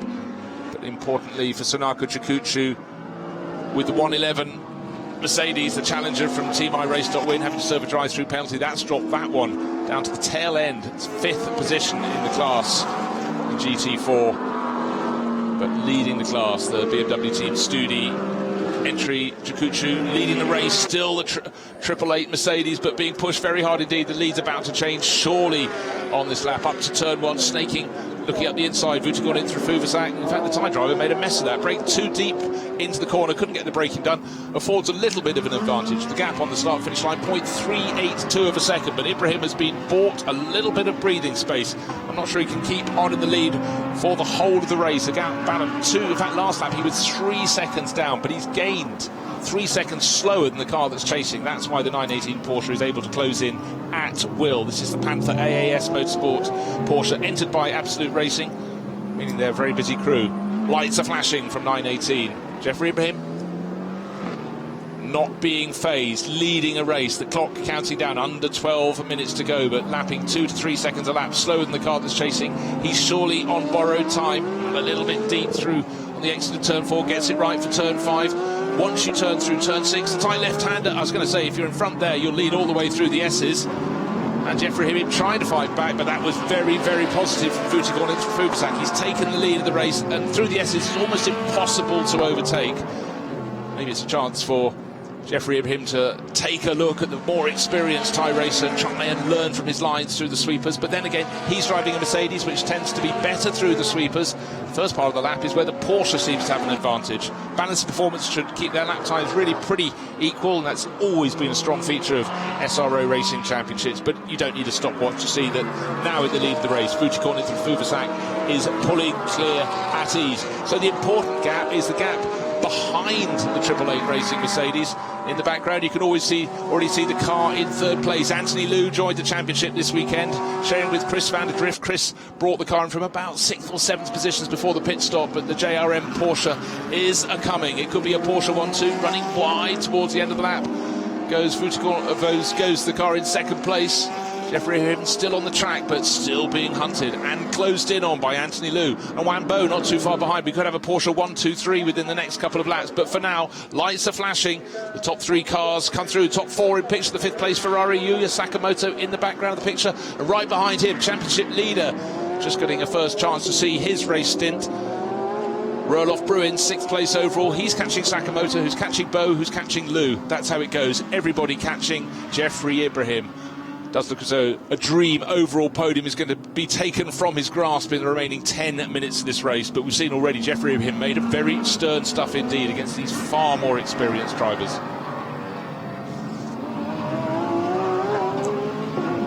almost catching out Anthony Liu there, came very, very close under heavy braking into turn 3, into the hairpin. That GT4 Mercedes slightly in their way. Nothing he could do about it. He was doing what he had to do, had to take the corner. Anthony Liu just braking so much later than Jeffrey Ibrahim, very nearly clouted the back of the Mercedes, but still that Mercedes in second place overall. Vutikon into Rafufuzak into the lead of the race last time around, very much that corner actually, turn number 6, and is now, well, he was 2 seconds clear on the start-finish line. At the end of this lap, I think it'll be 4 seconds to the good or thereabouts. It really ought to be striding towards victory. And there have been victories, second of the 2 races at the Chang International Circuit in Thailand. They've had 2 second places as well, running in the Pro-Am class, but certainly capable being right at the front end. Chinese enter JRM Motorsports. Porsche number 910 here in 3rd place, looking for 2nd. But as you can see, it's a long lap, 5.615 kilometres, but not that many passing opportunities. You've got to be pretty brave and pretty committed to get behind to turn 1. Well, we saw the result there for Wear on Tan. He tried it, turn 1, turn 2, didn't work, spun the Lamborghini across the track, the 666 car. But really the passing places are into turn 3 and turn 4. This, the penultimate corner, still in 2nd place. Just remember, 2.0 seconds down on race leader Inter Fuvuzak last time around. What's the gap to Jeffrey Ibrahim? 5 seconds? Let's take a look this time around. 4.1 seconds. He shed another 2 seconds, but he's still in that 2nd place overall. Anthony Liu in behind, still behind, trying to take the cut back up the inside at turn 2. It's not happening, and the longer he's held back, there could be a saviour for Jeffrey Ibrahim in the form of Wan Bo. You can see Wan in the background getting closer to the 2nd and 3rd place battle. See the green flashes on his wings. Wan Bo last time around, yeah, was fast, in fact all the cars ahead of him bar the race leader, but 2nd place has been ceded. Caution has been the byword. Can Anthony Liu get it back onto the track out of turn 3? Yes, he can. Now, Wan Bo is trying to make it a Porsche 1, 2, 3. Jeffrey Ibrahim looking better exit from turn 3, so he's a bit quicker as they go up towards turn 4, but the Porsches do seem very handy in a straight line. Up to turn 4 they go. Jeffrey Ibrahim trying to fight back. That's good to see this level of fight in him. And all along, Wan Bo trying to see if he can get close enough to take a crack, move up into a podium position. Just to let you know, at the moment, the top 3 cars are all Pro-Am runners. Wan Bo is the top Pro lineup. Of course, the car 912 was started earlier on. Steve's back. Nice cool afternoon stroll from the pit lane. Yeah, delightful, Bruce. I just spent a bit of time in Jeffrey Ibrahim's pit garage there. They're all crowded around their monitors. They were looking very, very carefully at what was going on, and obviously with great interest, lots of tension down there.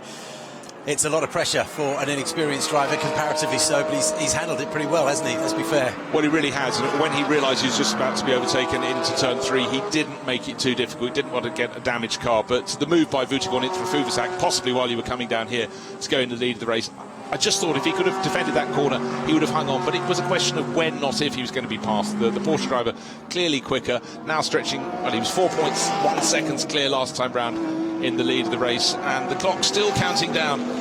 6 minutes to go. Is there going to be an overall podium for the driver who took his first Pro-Am win yesterday? It's going to be a massive, massive ask, but he's showing a huge amount of fight. Wan Bo, we saw from the outset of this season, very, very quick indeed, the Chinese racer. He's trying his utmost to catch up. And in behind, you can still see Yuya Sakamoto in the number 27 Hub Auto Corsa Ferrari, 5th place overall. Championship leader Roelof Bruins in 6th. I thought those positions might have been reversed, but Bruins has yet to make him crack. Oh, both kicking up the dust on the exit. In fact, mainly coming out of turn 2, it was Roelof Bruins who was kicking up the dust. I think he was trying to get a faster exit, found he couldn't get enough grip to turn through the corner. Didn't lose it though, but a scary moment for the championship leader. But for Vutikon into Rafufuzak, his advantage, in fact, he didn't pull away at all last time around on the chasers. But of course, the person chasing him now is no longer Jeffrey Ibrahim, who was falling away. It's now Anthony Liu in the 910 Porsche. But don't forget, you tend to think of Absolute Racing when you think of the Porsches, and the car leading the race is entered by Absolute Racing, or run by Absolute Racing for Panther AAS Motorsport. We would call it an Absolute car, but the one in 2nd place is the Chinese team, JRM. And have we just seen the end of a podium opportunity? Yes, we have. It was a question. You could see Wanbo had more speed, seemed to have more grip. And but what he had, most importantly, is more experience.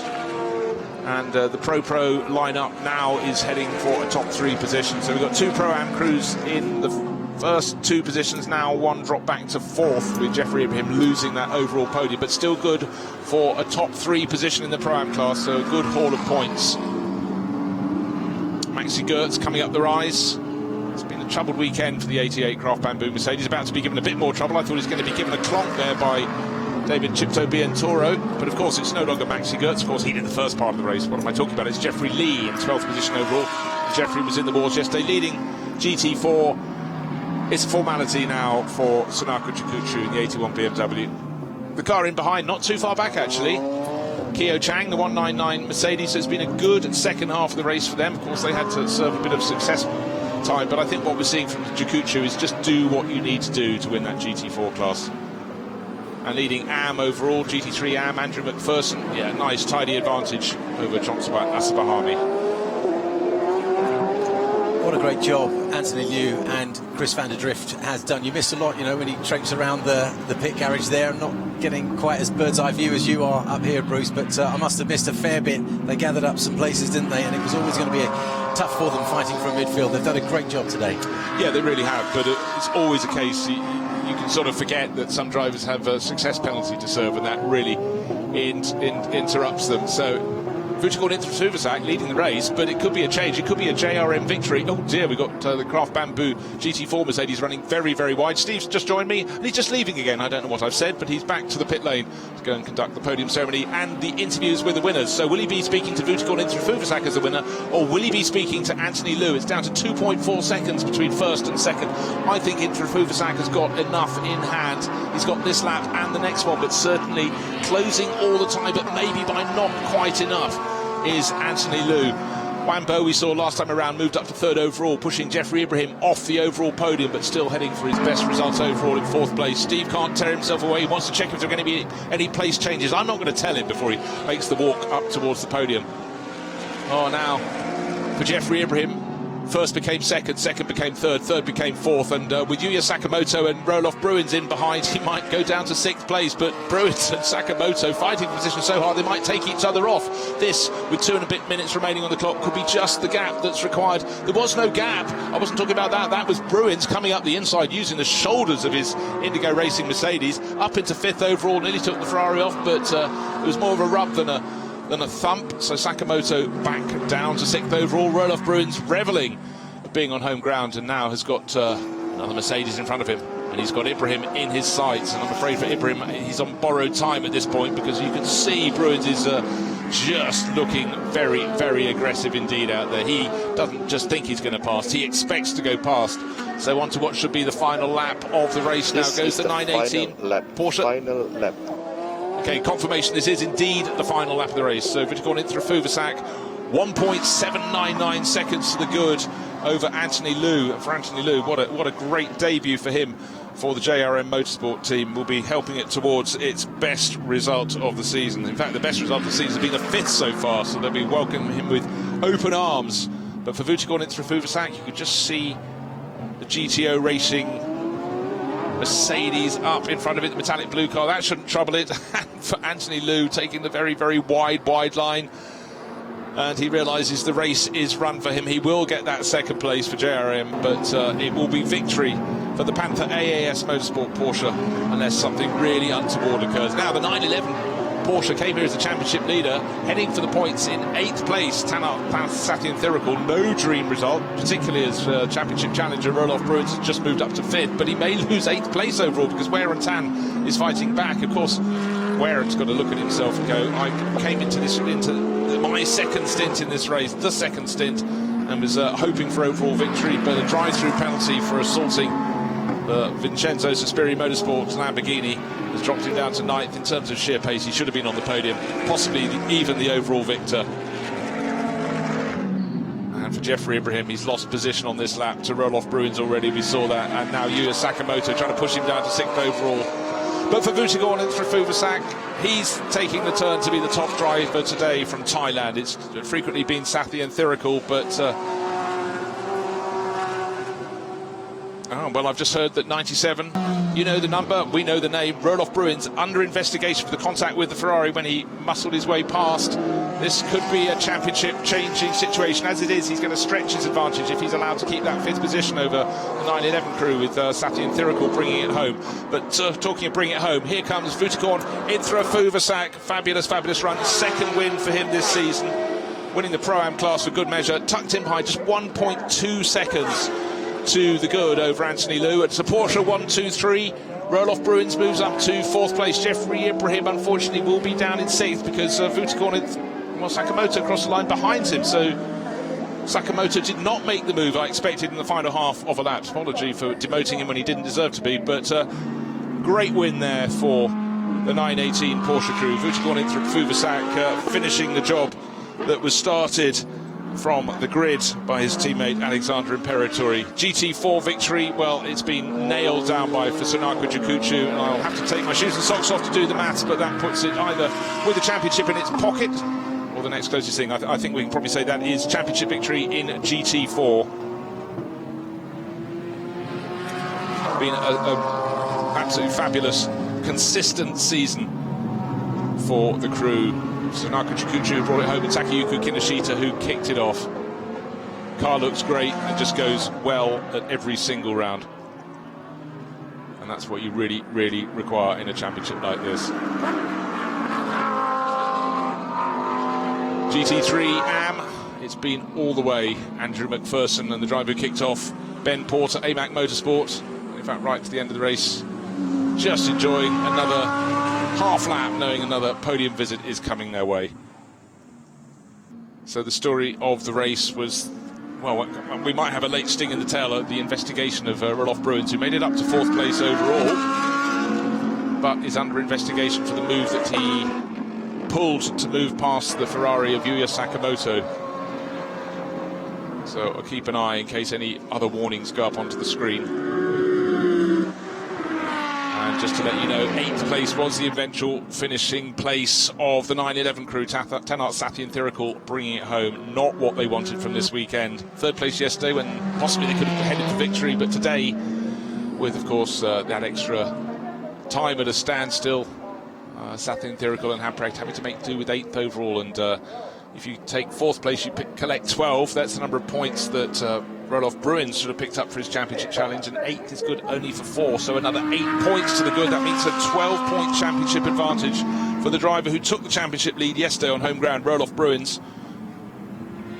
And another investigation on the last lap of the race. Car number 27 and 97, sorry, that is confirmation it was a lap before the last lap. But here is our race winner, bring it home. Vuitton in through Fuvasak, Alexander Imperatori will be waiting to greet him when they make it down to pit lane to just beneath the podium. It's been a 1 hour of hot and hairy racing, and very, very hot for all the drivers indeed. Not just hot, but humid, and they've done a very good job indeed. Certainly you can see between yesterday's race and today, more drivers seem to have their tyre life lasting to the end of the race. So they've been learning all the time. For many, many of the competitors, this is their first visit to this former Grand Prix circuit. It's made them work very hard indeed, and the temperature and the humidity has just doubled that. So Bruins is still under investigation, still waiting. It's going to be investigated after the race. What's Wan Bo doing? He's arrived, pulling into the pit lane and driving onto the grass in that number 912 Porsche, the Absolute Racing Porsche that came home in 3rd position overall. Top 3 cars covered by 6 seconds. And it's been a busy, busy day at the office for every single one of the drivers out there.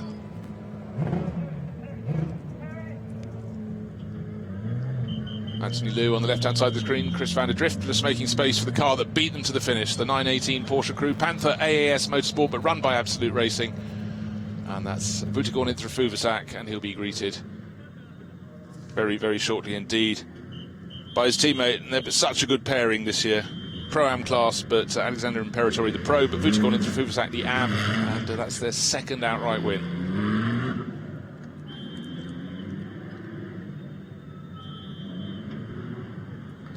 I just want to say, down in GT4, Sunako Chikuchu took the victory, only 7.5 seconds clear of Kyo Chang at the end of the race, but it should have been number 111 Mercedes, but that had a drive-through penalty, and that cost it dearly.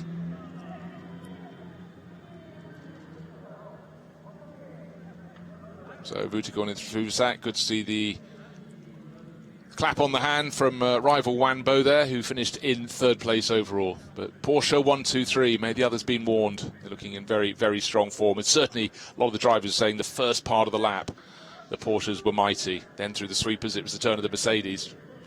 But big bear hugs all around. Alexander Imperatori just greeting Vuitton down there.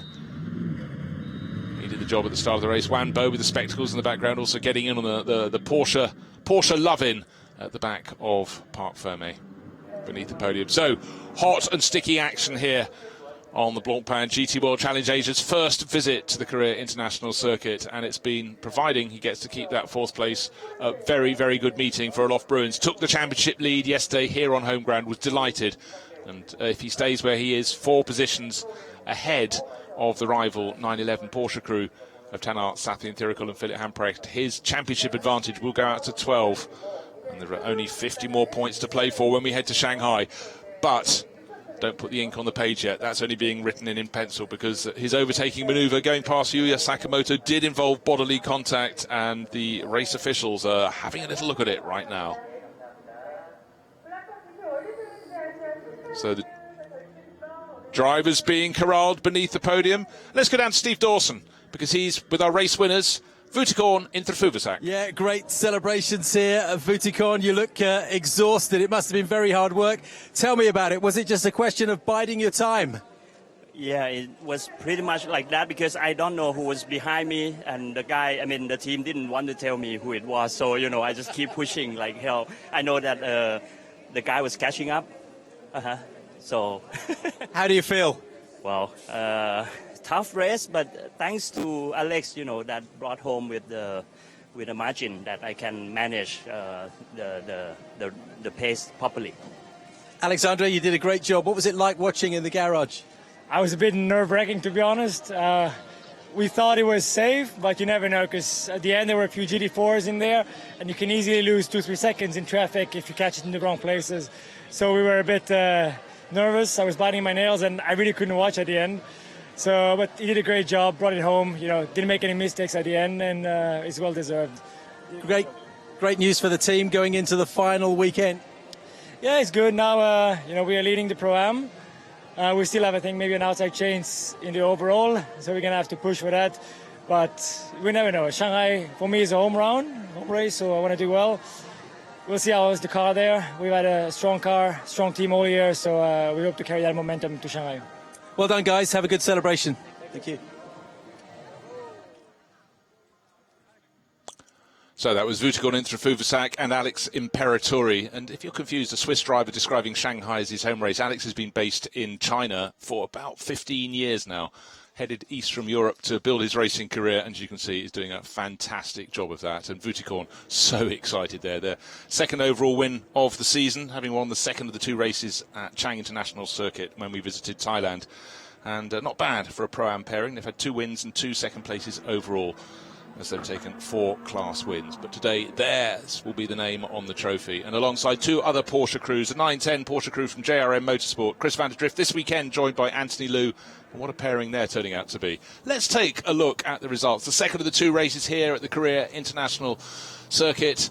And there we have Porsches in the top 3 positions. Alexander Imperatori starting from the outside the front row, handing over to Vuitton into Fuvasak, who did the rest. Chris van der Drift handed over to Anthony Liu, and Anthony got closer and closer, 1.2 seconds down at the end of the race. And Wanbo building on a great start by Leo Yi Hong Lee, 3rd place for them. Manuel Metzger and Roloff Bruins 4th overall, but under investigation, so Bruins move on Yuya Sakamoto at the end of the race. But 5th place overall, started from pole in the hands of Shane van Gisbergen. And the Prince of Johor, Jeffrey Ibrahim, brought it home in 5th. He did lead the race after the pit stops, but couldn't resist the far more experienced drivers, but showed he really is made of strong stuff to resist the challenge, particularly on the final lap of Yuya Sakamoto. So 5th position for him. The Ferrari crew in 6th overall. Overall winner in the race was also Pro-Am winner there, as you can see, in the black background to their numbers. JRM also in the Pro-Am class. Am champion today, or Am top scorer, AMAC Motorsport, Andrew McPherson, building on the work of Ben Porter, who started the race 15th overall, beating the Vitano Motorsport Lamborghini, their chief rivals in that class. And in GT4, it was again the turn of BMW Team Studi, only 7 and a bit seconds clear after an hour of racing, and that was with their lead challenger, the 111 Mercedes, being sent to the back of the class with a drive-through penalty. So it's close in GT4, but the continued excellence of BMW Team Studi just adds another win to their tally. That makes it 6 wins in class this year. That's not a bad result from 10 races. And everybody got to the finish, bar, unfortunately, the 666 Lamborghini that was given a clout when running in third.